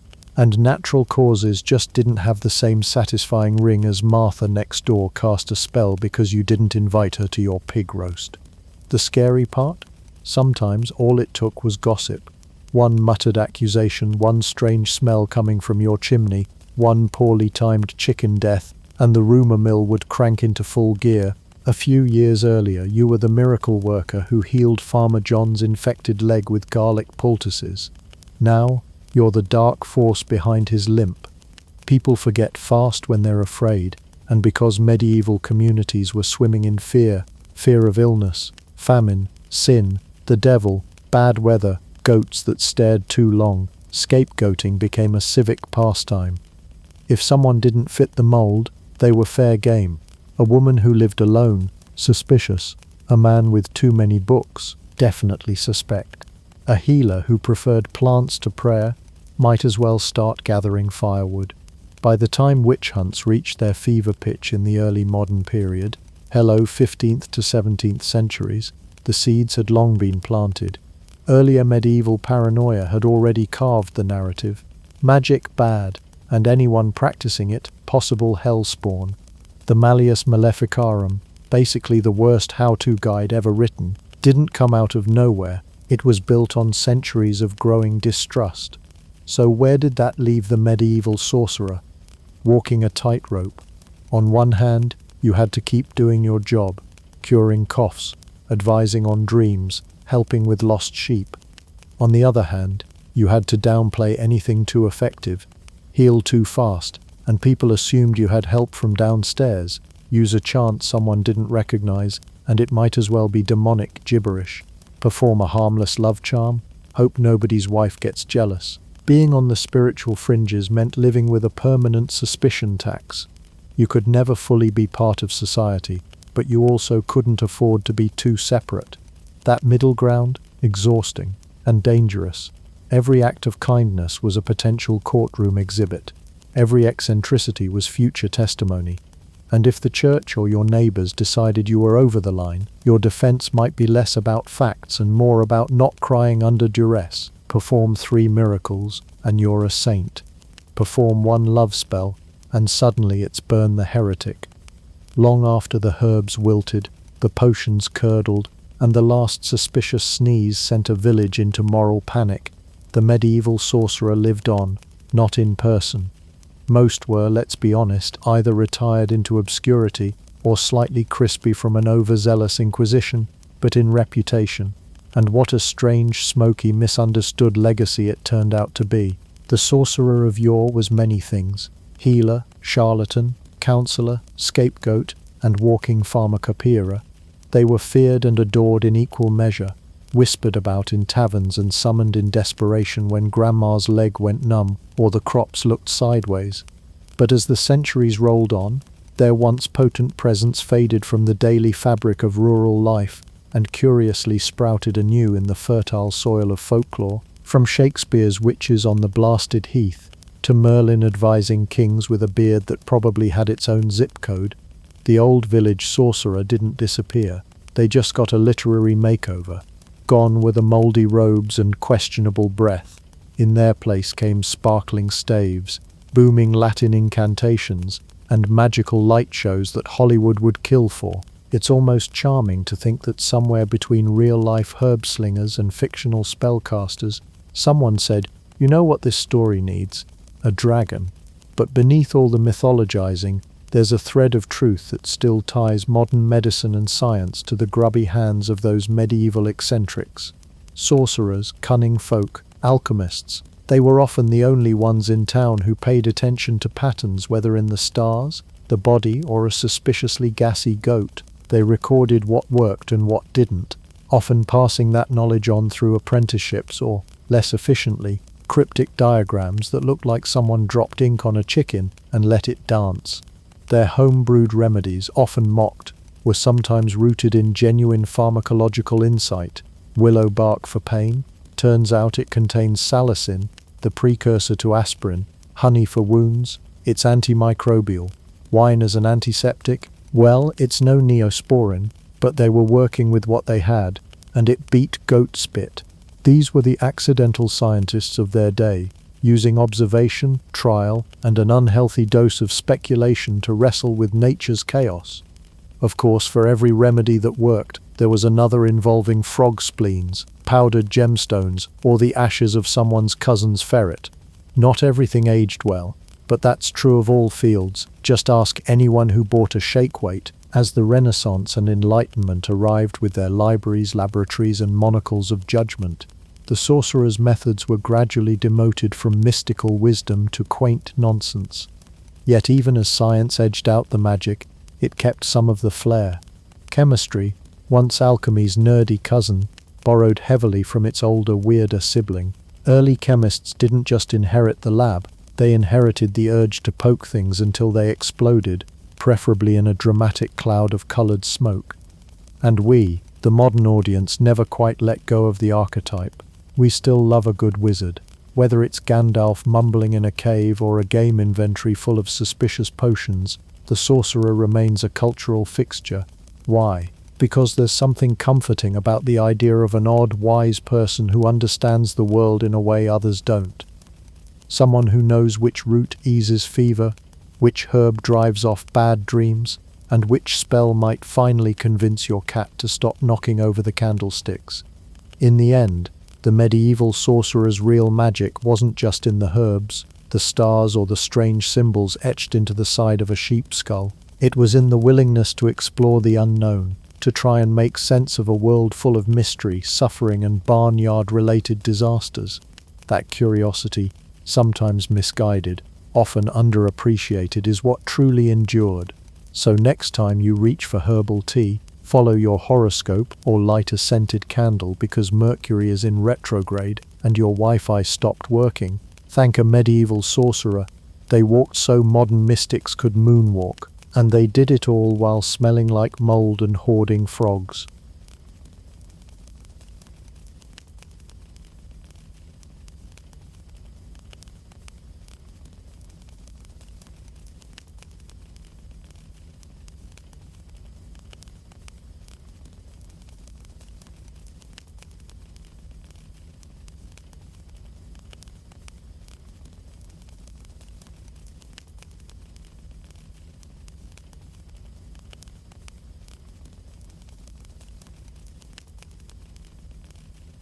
Before hydration became a billion-dollar lifestyle flex, before sleek steel bottles rattled around in yoga bags, and long before anyone cared if their water container matched their shoes, there was just one primal concern: don't die of thirst.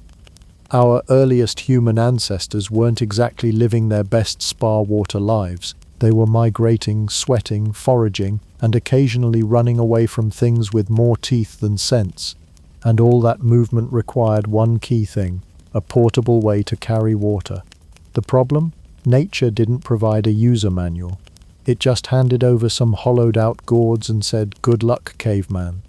The first humans didn't invent the water bottle so much as borrow it from the plant kingdom. Gourds, those bulbous hollow vegetables that look like nature's own sippy cup, were among the first vessels used to carry liquids. Dry one out, scoop out the seeds, and bam, you've got yourself a prehistoric hydro flask, minus the double wall insulation. They were lightweight, biodegradable, and wonderfully shaped to roll downhill and crack open when you least expected it. But for all their fragility, gourds were the MVPs of the Stone Age water game. You didn't have to mold them, fire them, or shape them with tools. You just had to pick the right one, tie a string to it, and not drop it during a saber-tooth chase. Soon after, early humans got bold or desperate and moved on to more creative and slightly grosser solutions: animal bladders, stomachs, and hides. Why? Because they were waterproofish, flexible, and just lying around after dinner. These organic water bags were common among nomadic tribes. You'd kill a goat, drain it, clean it, if you were feeling hygienic, and sew up the ends. Congratulations, you now owned a medieval Capri Sun. Of course there were trade-offs. The taste? A little funky. The smell? Worse. And the durability? Let's just say that if you got into a scrap and your water skin sprung a leak, it wasn't just your pride that was wounded, it was your hydration plan for the next 24 miles. Also, no matter how tightly you sealed it, water stored in animal skin often picked up a nice bouquet of barnyard with hints of despair. Still, these were the standard among hunters, herders, and travelers for centuries, because when your options were leaky deer bladder or dehydration, the deer bladder started to look downright luxurious. Eventually, once we stopped moving around so much and started farming, humans got fancy. Enter clay pottery, the ancient world's first real attempt at a stationary water solution. Sure, clay pots were heavy and fragile, and about as portable as a fridge. But for the early agrarian communities, they were a game changer. You could mold clay into round, wide jars, let the sun and fire do the hard part, and store water in something that didn't smell like goat. These pots kept things cool, thanks to porous surfaces that encouraged evaporation, and they looked a whole lot nicer perched next to your barley stores than, say, a rotting cow stomach. Still, try hiking through a desert with a 10-pound clay jug balanced on your hip, and you'd quickly rediscover the value of the humble gourd. So while pots were great for villages and homes, mobile people still relied on their prehistoric squeezables. Nomadic communities like the Bedouins, Mongols, and indigenous American tribes developed incredibly efficient hydration strategies. They adapted local materials into clever wearable carriers, hollow horns, tightly woven baskets coated in tree sap, even layers of bark sewn into cylinders. The rule was simple: if it could hold water without turning into soup itself, it was fair game. And because water wasn't always available, these societies became masters of anticipation. Wells were sacred, springs were community knowledge, not to be trifled with. Knowing where to find water and how to carry it was quite literally the difference between a thriving tribe and a cautionary tale. Despite the materials being wildly unsanitary by modern standards, these early proto-bottles were ingenious adaptations to hostile environments. There were no vacuum seals, no electrolyte additives, and definitely no plastic straws with tiny cleaning brushes. But they got the job done most of the time. They weren't stylish, they didn't come in pastel colors, and they certainly didn't fit in your car's cup holder. But they allowed human beings to spread, survive, and settle. The first water bottles weren't about lifestyle, they were about life. And ironically, thousands of years later, we've come full circle. Today's eco-conscious hydration warriors are ditching plastic in favor of, wait for it, gourds. That's right, the gourd is back, baby. Somewhere a caveman is smiling smugly. Picture a long Roman road stretching into the dusty horizon. A sweating legionnaire stomping forward in sandals, carrying his armor, sword, shield, and sloshing along. Somewhere in that burden is his version of a water bottle. Was it sleek? Not quite. Was it ergonomic? No. But did it carry water, wine, vinegar, and possibly olives all at once? You bet it did. Enter the age of the amphora. Tall, narrow, and made of ceramic. These ancient containers were the luxury SUVs of the ancient hydration world. Big, useful, and almost impossible to park gracefully. Amphora weren't just water bottles. They were multi-purpose storage containers for liquids, grains, and anything that wouldn't crawl out on its own. But for the Greeks and Romans, these weren't just storage solutions, they were cultural symbols. You knew you'd made it in ancient Athens if your amphora was painted with scenes of naked gods doing backflips. Nothing screamed status like hauling your lunch around in a piece of art. Let's start with the Greeks, those tunic-clad philosophers with their olive oil-slicked hair and their highly advanced love of pottery. For the average Athenian, carrying water was a daily chore, unless of course you were rich enough to have a slave do it for you. Amphorae were designed with function in mind, pointed bottoms to be wedged into sand or stands, long necks for pouring without splashing all over your toga, and thick ceramic walls to keep the liquid relatively cool. They weren't light, but they were reliable, and importantly reusable. Sustainability, ancient style, and then came the wine. Always the wine. In Greek society, the line between water storage and wine storage was about as clear as a muddy well. Amphorae weren't marked with water in block letters. You took a swig and rolled the dice. Some were purely decorative, others ceremonial, but many were meant for real, sloshing life hydration. The Greeks often mixed their wine with water anyway, making amphorae a sort of ancient Brita pitcher with bonus fermentation. When the Romans rolled onto the scene, they took everything the Greeks were doing and added roads, taxes, and plumbing. Roman soldiers were some of the first in history to require a standard water ration, and they had to carry it. Their vessels ranged from small leather skins, think sad floppy canteens, to more elaborate ceramic flasks. But for serious storage and supply chains, amphorae still reigned supreme. Roman amphorae were standardized. Yes, even in ancient times, someone was out there enforcing packaging regulations.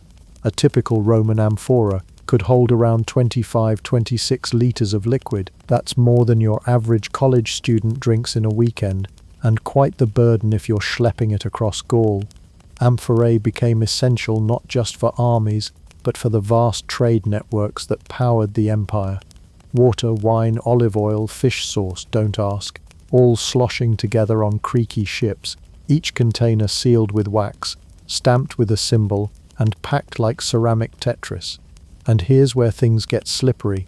Hydration was often a side effect, not the point. Romans were notoriously suspicious of plain water. They believed cold water could cause digestive issues, and stagnant water was a no-go unless it was diluted with wine or vinegar. So when soldiers or travelers reached for a drink, what they were usually reaching for was posca, a mix of vinegar and water that was sour, slightly antiseptic, and wildly unpopular at parties. This vinegar-water combo wasn't exactly refreshing, but it was practical. It killed some bacteria, preserved the liquid longer, and gave that distinct Roman vibe of it's not supposed to taste good, it's supposed to keep you alive. In that sense, Roman hydration techniques were less about pleasure and more about survival, though, in typical Roman fashion, they also made sure the elite had access to cleaner, more palatable options, often carried in silver or blown glass flasks. And speaking of glass, this is where things start to sparkle. By the 1st century BCE, Romans began experimenting with glass blowing. It was expensive and fragile, but for those who could afford it, the glass vessel became a status symbol. Now you could show off your beverage while sipping it. Clear proof, literally, that your drink wasn't full of backwash and mystery algae. For the rich, hydration got glamorous. Meanwhile, the less fortunate were still lugging around amphorae, water skins, or drinking straight from the public fountains. Rome's aqueducts did a decent job of supplying water to cities, but personal water transport remained an arm workout. Even if you had access to clean water, you still had to carry it, unless you were wealthy enough to hire a slave or two to do your hydrating for you. Because nothing says luxury like making someone else sweat so you don't have to. By the end of the Roman Empire, the amphora had become so widespread and so essential that archaeologists today use them to track ancient trade routes. Shipwrecks full of amphorae dot the Mediterranean like ceramic breadcrumbs from history's longest picnic. So yes, while today we argue about the best size of a cup or whether your stainless steel bottle is dishwasher safe, the ancient world was already navigating the same basic problem. I need water, but I need to carry it. And also, please don't let it smell like fish sauce. Welcome to the Middle Ages, a time when knights roamed the land, castles dotted the hills, and clean water was something people whispered about like a forbidden fantasy. In the grand hierarchy of beverages, water was suspicious. Sure, it was everywhere, flowing in streams, dripping from roofs and lingering in puddles. But was it safe? Not unless you had a particular fondness for stomach cramps, hallucinations, and the occasional bout of death. Enter alcohol, humanity's bubbly medieval bodyguard. Beer, ale, mead, and watered-down wine were the liquids of choice, not because everyone wanted to party 24/7, though some certainly did, but because fermentation had a wonderful side effect. It killed off a lot of the germs. So while beer didn't come with electrolytes, it didn't come with cholera either. That was a win. Medieval hydration was thus an exercise in cautious optimism. Villagers and nobles alike might begin their day with small beer, a low-alcohol brew made from the remnants of a stronger batch. It was weak enough to drink like water, but strong enough to keep you alive. Children drank it. Monks drank it. People on their way to wage holy war drank it. Hydration had a pleasant buzz and a slightly malty aftertaste. But what about those rare souls who did brave the water? Well, there were a few options, none of them sleek, BPA-free, or even remotely clean. Leather flasks, for instance, were common among travelers and soldiers. These weren't polished hipster accessories. They were often stitched together animal hides, sometimes coated in wax or tar to reduce leakage and other biological surprises. They were heavy, sweaty, and faintly odorous, the perfect companion for your 6-day hike to a neighboring town. If leather wasn't your style, perhaps you preferred the humble wooden tankard, essentially a portable mug carved from whatever tree looked least diseased. Wooden containers were durable and reusable, but they had one major flaw: they absorbed flavors. So if you used one for mead on Monday and onion soup on Tuesday, congratulations, by Wednesday, your water tasted like confused stew. Then there were the ultra-cheap, ultra-desperate solutions: hollowed horns, animal bladders, or anything vaguely bowl-shaped. If you were really in a pinch, you might even cup your hands and hope the local stream hadn't recently hosted a cow. Spoiler, it probably had. Monasteries were among the few places where water wasn't immediately distrusted. Monks, those minimalist medieval overachievers, often had access to well water and developed basic filtration systems. That said, even they weren't above sipping the occasional wine during long script copying sessions. After all, accuracy improves when you're just a little tipsy, right? According to 12th century calligraphy, apparently so. Water bottles, if you could even call them that, were largely viewed as niche tools. Pilgrims carried them, especially on long journeys to holy sites where the only available liquid might be whatever's in that puddle. These early pilgrim flasks were often ceramic, crudely shaped, and strapped to belts with leather cords. They didn't always keep water cold, and they certainly didn't scream fashion forward, but they got the job done, at least until they cracked. For the medieval peasant, hydration wasn't a personal wellness goal, it was a daily gamble. If you were lucky enough to live near a freshwater spring and not downstream from a butcher, you might risk it, but more often than not, a sip of water meant rolling the microbial dice. In response, villagers sometimes built communal wells, symbolic centers of trust, and occasional hotspots for whispered accusations of poisoning during times of social unrest.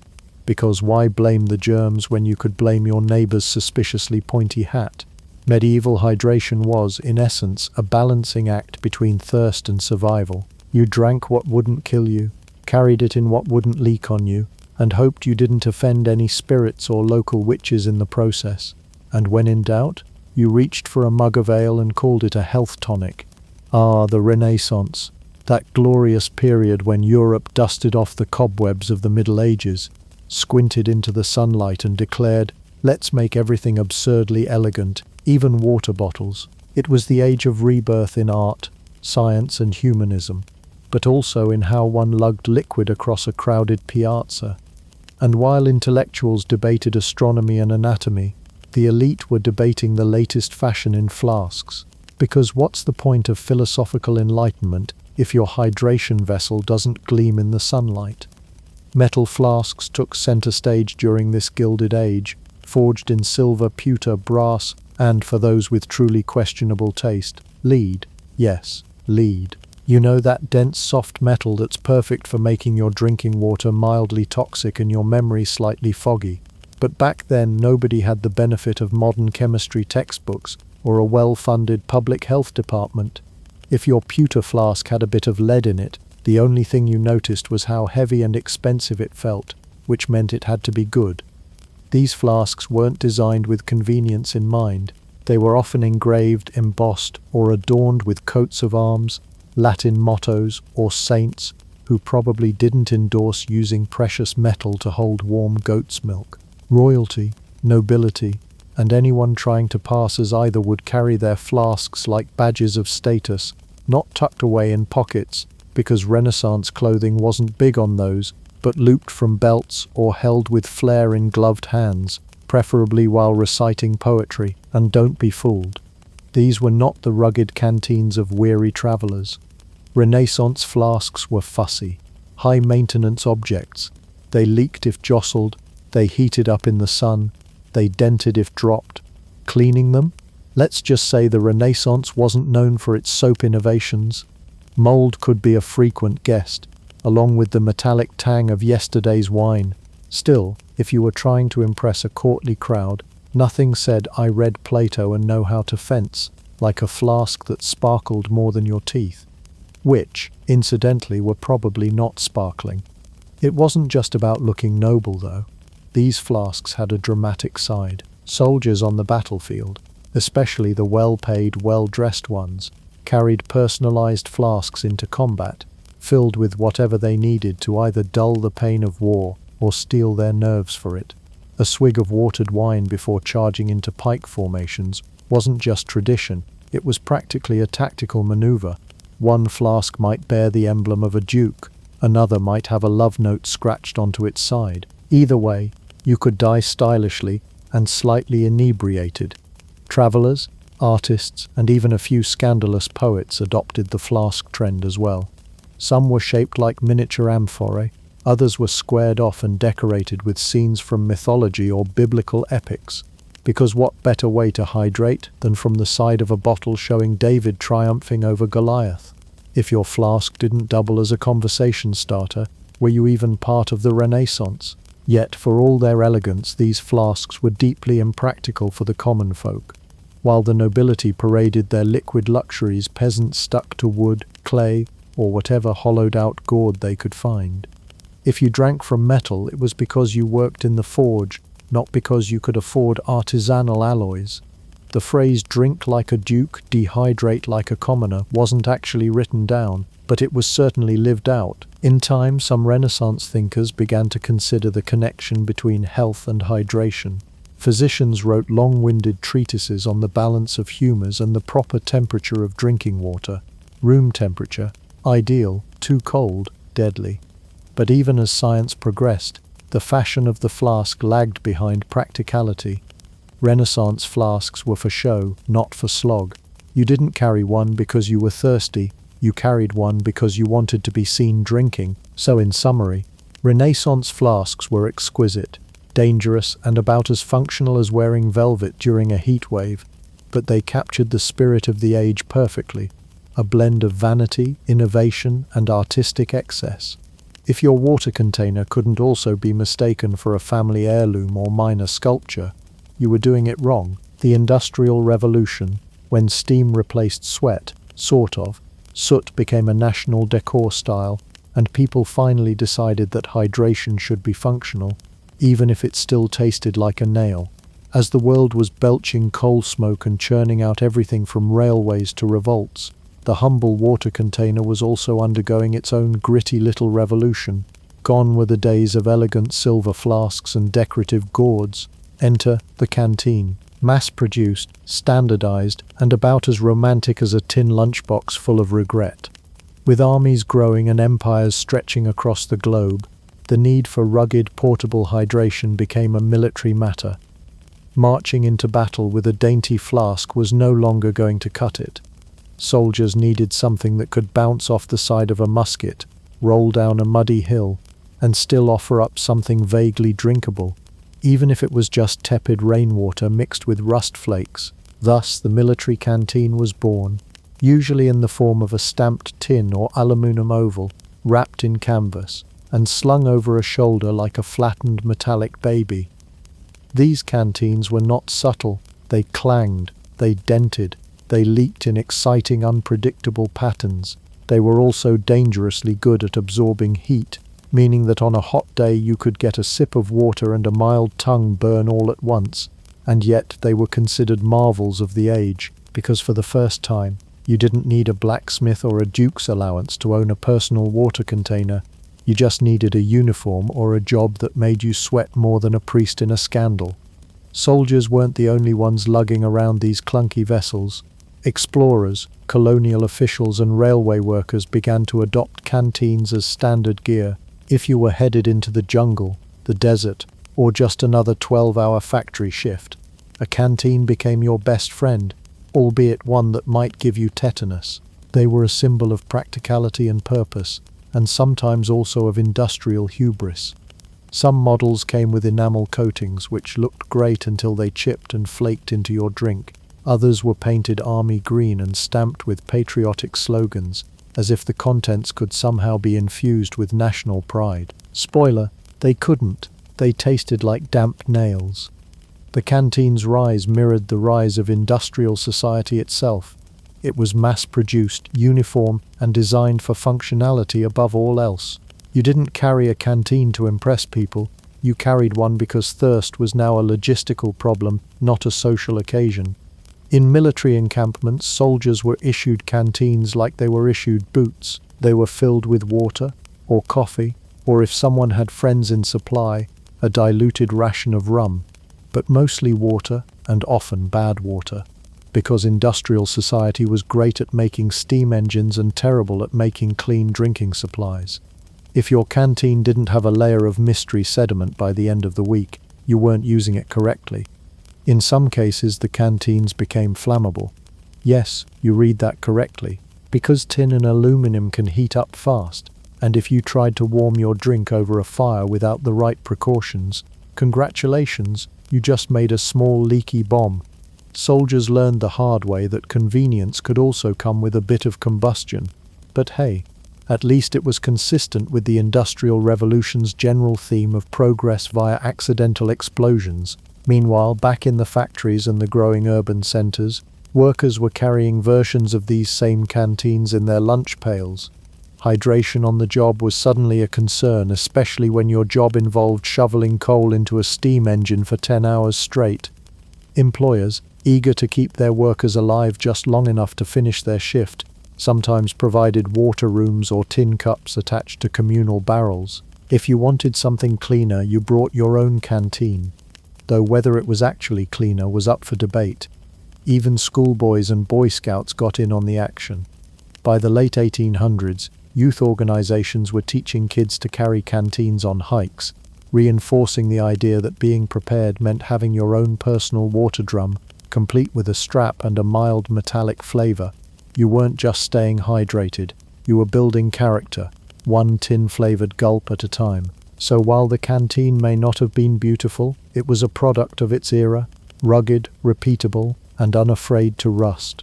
It democratized hydration the way the spinning jenny democratized textiles, and with just as much noise. You didn't have to be noble to carry one. You just had to be thirsty, or at least pretending to be, because a full canteen was also a handy excuse to take a break from marching, working, or building railroads. The 20th century, a time when the world discovered jazz, satellites, and how to ruin the planet one bottle at a time. If the Industrial Revolution gave us the metal canteen with a side of tetanus, the mid-1900s said, "Hold my polyethylene." The invention of plastic didn't just change hydration, it reinvented it, wrapped it in synthetic charm, and slapped a label on it promising pure mountain spring, while quietly smirking behind a curtain of petrochemicals. Let's rewind to the 1940s, when World War II wasn't just reshaping borders, it was reshaping materials. With metal reserved for tanks, planes, and absolutely everything else exploding, the military had to innovate. Enter plastic. Durable, lightweight, and crucially not made of anything strategic, plastic quickly became the darling of wartime logistics. Helmets, radios, parachute clips, and soon containers for water. Soldiers were issued plastic canteens, often made from early polymers like bakelite or polyethylene, which looked like alien technology next to the clunky tin relics of decades past. And best of all, they didn't taste like rusted nails. They tasted like, well, plastic. But at least it was new plastic. By the 1950s, the war was over, but the plastic stayed. Manufacturers and marketers, having just spent a decade mass-producing synthetic miracles for soldiers, turned their attention to civilians. And in classic mid-century style, they did so with all the subtlety of a neon billboard on a foggy night. Plastic water bottles were pitched as the ultimate solution to modern life's biggest inconvenience, having to get up and pour yourself a glass from the tap. It started innocently enough. Reusable plastic jugs for home refrigerators, picnic-friendly canisters in pastel hues, thermoses that promised to keep your water cold, hot, or suspiciously lukewarm for up to 24 hours. Then came the big shift, the rise of disposable plastic water bottles in the 1970s and 80s. Suddenly, hydration wasn't just practical, it was portable, personal, and individually wrapped in a bottle that would outlive its owner by several centuries. The marketing was pure poetry, clean, fresh, natural. Never mind that the water often came from municipal taps in New Jersey and was filtered just enough to pass inspection. What mattered was perception. Drinking from a plastic bottle became a status symbol. It said, "I care about my health, and also prefer the taste of water wrapped in hydrocarbons." You didn't have to worry about boiling or filtering. You simply cracked the seal and enjoyed the crisp flavor of convenience with a faint bouquet of future landfill. And oh, the landfills. By the late 20th century, they were filling up faster than a gym on New Year's Day. Billions of plastic bottles were used once and tossed away with the same casual apathy we now reserve for terms and conditions agreements. Some were recycled, most were not. A good number ended up in the ocean, where they were mistaken by confused sea turtles as gourmet jellyfish. Others simply stayed put, buried beneath layers of discarded flip phones and broken VHS tapes, destined to fossilize into future confusion for alien archaeologists. Of course, there were reusable options. Plastic canteens, squeeze bottles and thermoses became staples for school children, joggers and factory workers alike. But compared to the convenience of just buying a new bottle every time you blinked, reusable containers were a hard sell. Why clean and refill when you could just repurchase your guilt for 1.29 cents? By the late 1990s, bottled water had become a multi-billion-dollar industry, outpacing milk, soda, and in some cities, actual tap water usage. Entire aisles of supermarkets were devoted to endless varieties.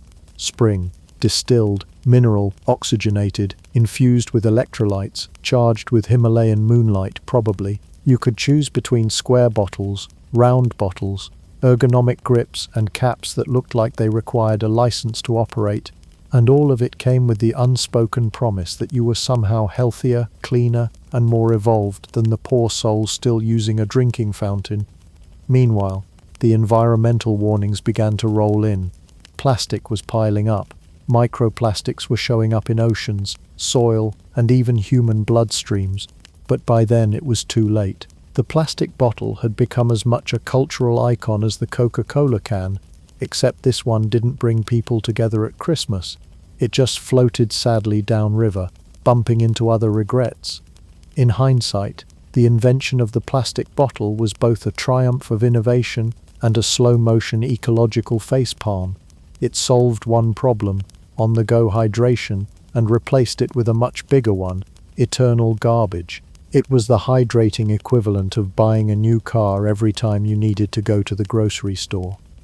So while the 20th century may have quenched our thirst more conveniently than ever before, it also set the stage for one of modern history's most durable headaches. But hey, at least the water was cold, for a few hours, until the bottle got weirdly warm in your bag. Then it just tasted like melted hope. Once upon a time, water was just water, a basic necessity, splashing out of wells or being lugged home in a bucket by someone with more arm strength than options. But by the 1990s, something strange happened. Water got cool. It started appearing in translucent bottles with Alpine logos, was whispered about in fashion magazines, and suddenly, being thirsty was no longer a biological urge, it was a lifestyle. Welcome to the absurdly glamorous world of bottled water chic, where your hydration habits could either make or break your reputation at yoga class. It all started with a few companies realizing there was gold in them, their hills, especially if those hills had glacier runoff.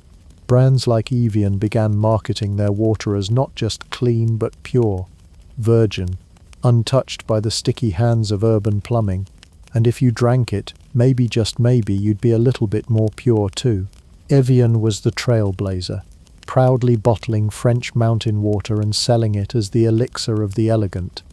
Suddenly it wasn't enough to just drink water, you had to look like you were drinking water from a better source than the rest of the peasants.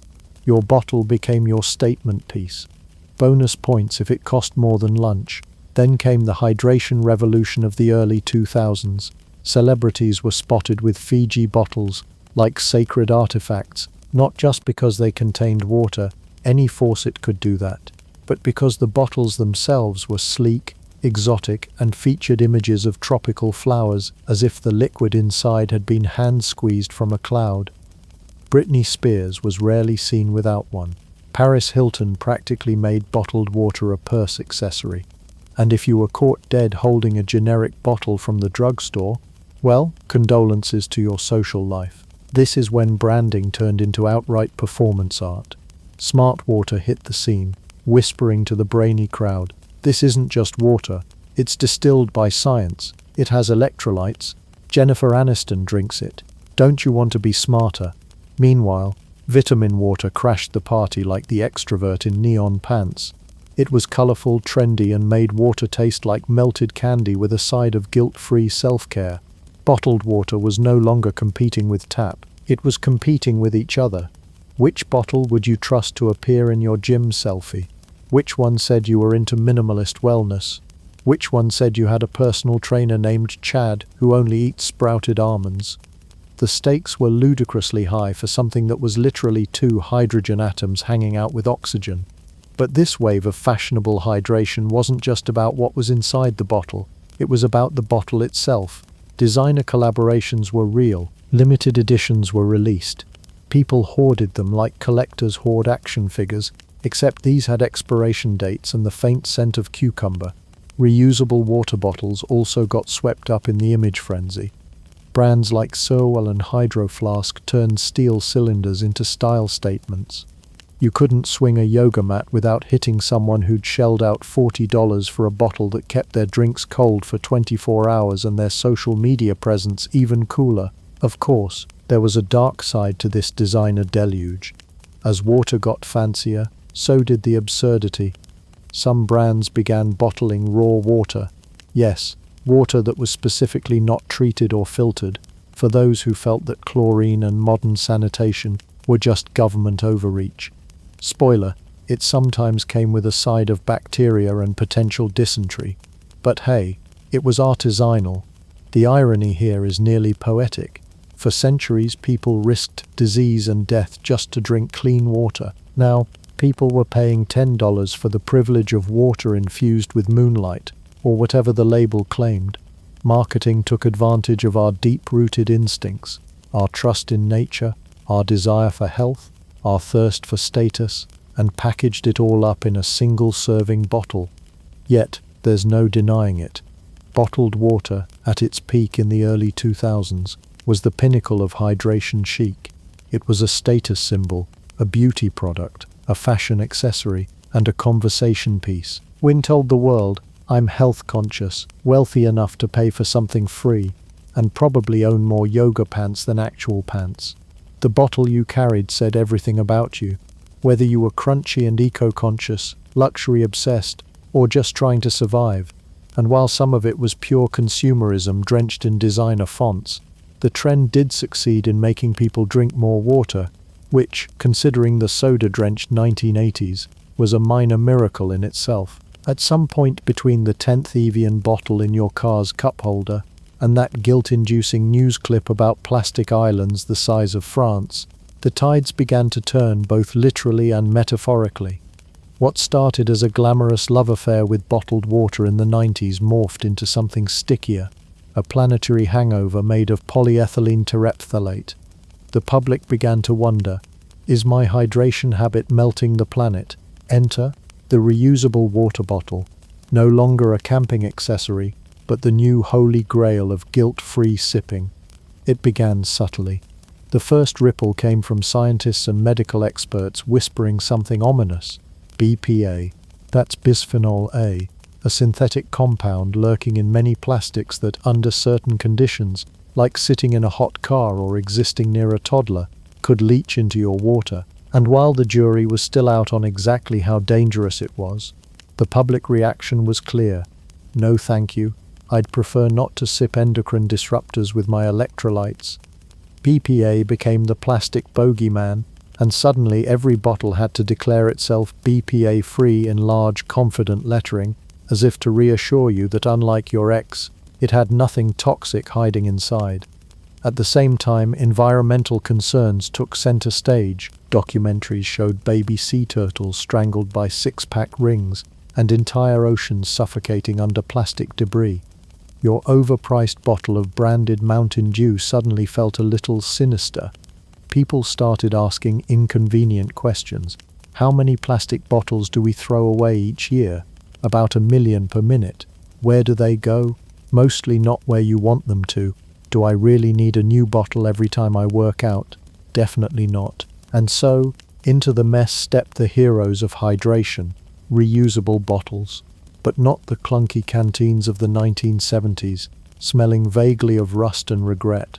No, these were sleek, functional, color-customizable vessels that promised you hydration and salvation. Leading the charge was Nalgene, that near-indestructible jug once beloved by geologists and now embraced by college students and desk workers alike. You could drop it from a cliff, boil soup in it, or use it to hammer in tent stakes. It was water bottle meets apocalypse prepper. But the true style revolution came with Hydro Flask.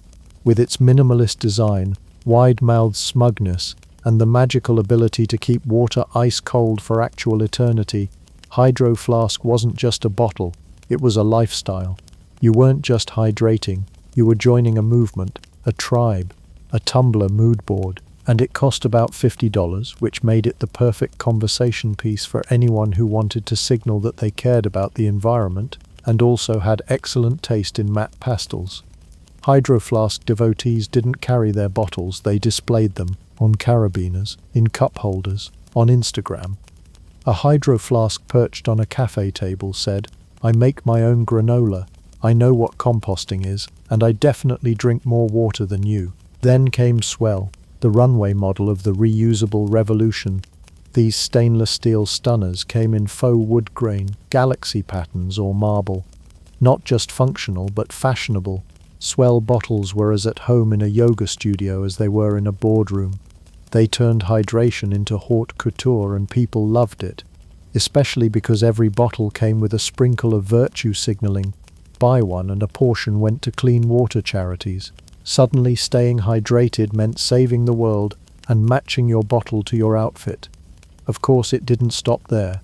Soon we had bottle personalities. Are you a hardcore minimalist? You've got a black unbranded steel cylinder that looks like it was forged in a Scandinavian fjord, more of an artsy type. Yours is covered in stickers and inspirational quotes like "drink more water, mind your business." The techie? You're rocking a smart bottle that glows when it's time to hydrate and syncs with your phone via Bluetooth.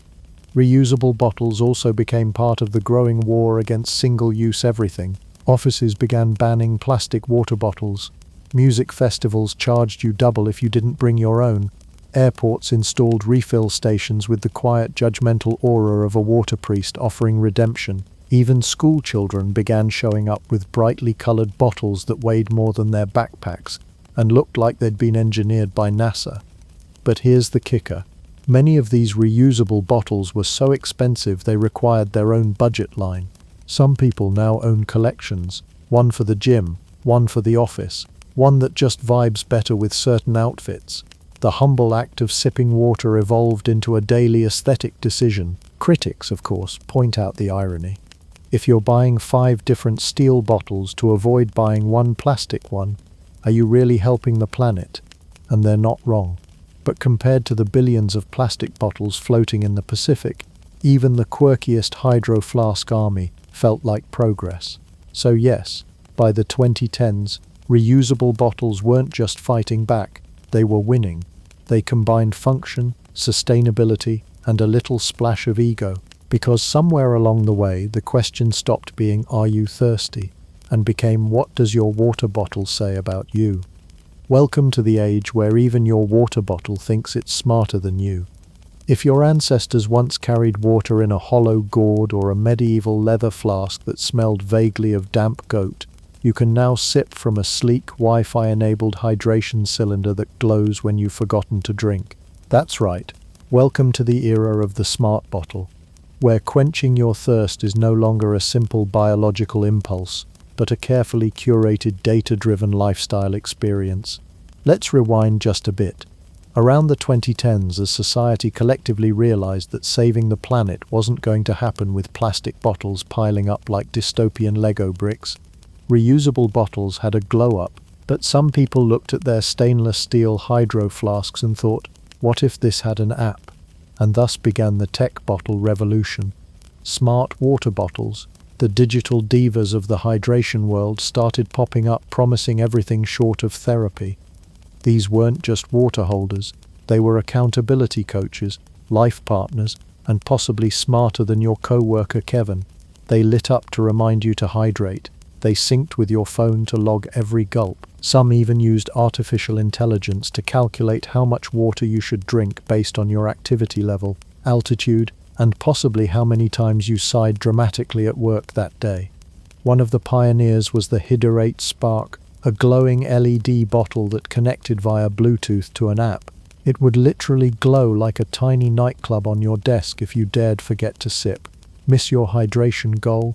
It gently shamed you with notifications like, "Just a sip can make a difference." Translation: we saw you eat 2 entire pretzels. You're basically a raisin now. This bottle didn't just store water, it tracked your hydration data, shared progress with friends, and may or may not have judged your caffeine intake. Then came the Thermos Smart Lid, which sounded like something that belonged in a NASA control room. This bottle could measure the exact temperature of your beverage, in case you wanted to scientifically prove that your coffee was now lukewarm despair. And of course it synced with Fitbit, because nothing says modern anxiety like being scolded by your wrist and your bottle simultaneously. Other companies jumped into the hydration tech pool with both feet. Life Fuels offered bottles with pods that infused your water with vitamins, electrolytes, and potentially regret. It was hydration meets Keurig with a side of lifestyle branding. These bottles didn't just hold water, they curated experiences, managed your mood, and ensured that even your H2O was on brand.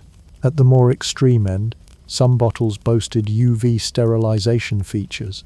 One press of a button and a UVC light zapped any lurking bacteria in your water, which was either a triumph of science or a deeply paranoid flex depending on your location.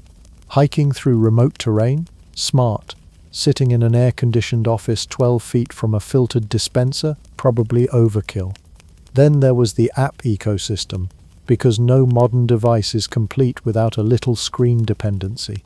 Smart bottles often came with apps that tracked trends over days, weeks, and months, letting you know just how inconsistent your hydration habits truly were. Some apps sent motivational quotes with your stats. Nothing like being told great things take time, keep sipping, while chugging cold water at 2 a.m. because your bottle glowed like a haunted lava lamp. Of course, not everyone was on board. Critics raised valid points. Do we really need Bluetooth to drink water? Was this another case of tech overreach? And why were some of these bottles priced like designer handbags? In a bizarre twist, the simple act of drinking water, once the domain of survival and simplicity, was now part of a subscription-based, algorithmically enhanced wellness journey. You weren't just drinking anymore, you were optimizing. Still, the market for smart bottles continued to grow. propelled by a mix of genuine innovation and modern thirst for personalization. From bottles that tracked pH levels to ones that talk to you, yes, literally. Hydration had officially gone digital. In a world where everything from fridges to forks is now smart, it only made sense for your water bottle to join the ranks of sentient appliances. So here we are, water, the oldest drink on Earth, now comes with firmware updates. From the caves of early man to the glowing LED desk bottle of a software engineer named Kyle, the journey has been unexpected, but undeniably fascinating. We've gone from desperate sips in the desert to getting a push notification when we haven't hydrated since breakfast. The question now isn't, can your water bottle think? It's, should it? And more importantly, when it does, will it judge your choice of gas station beef jerky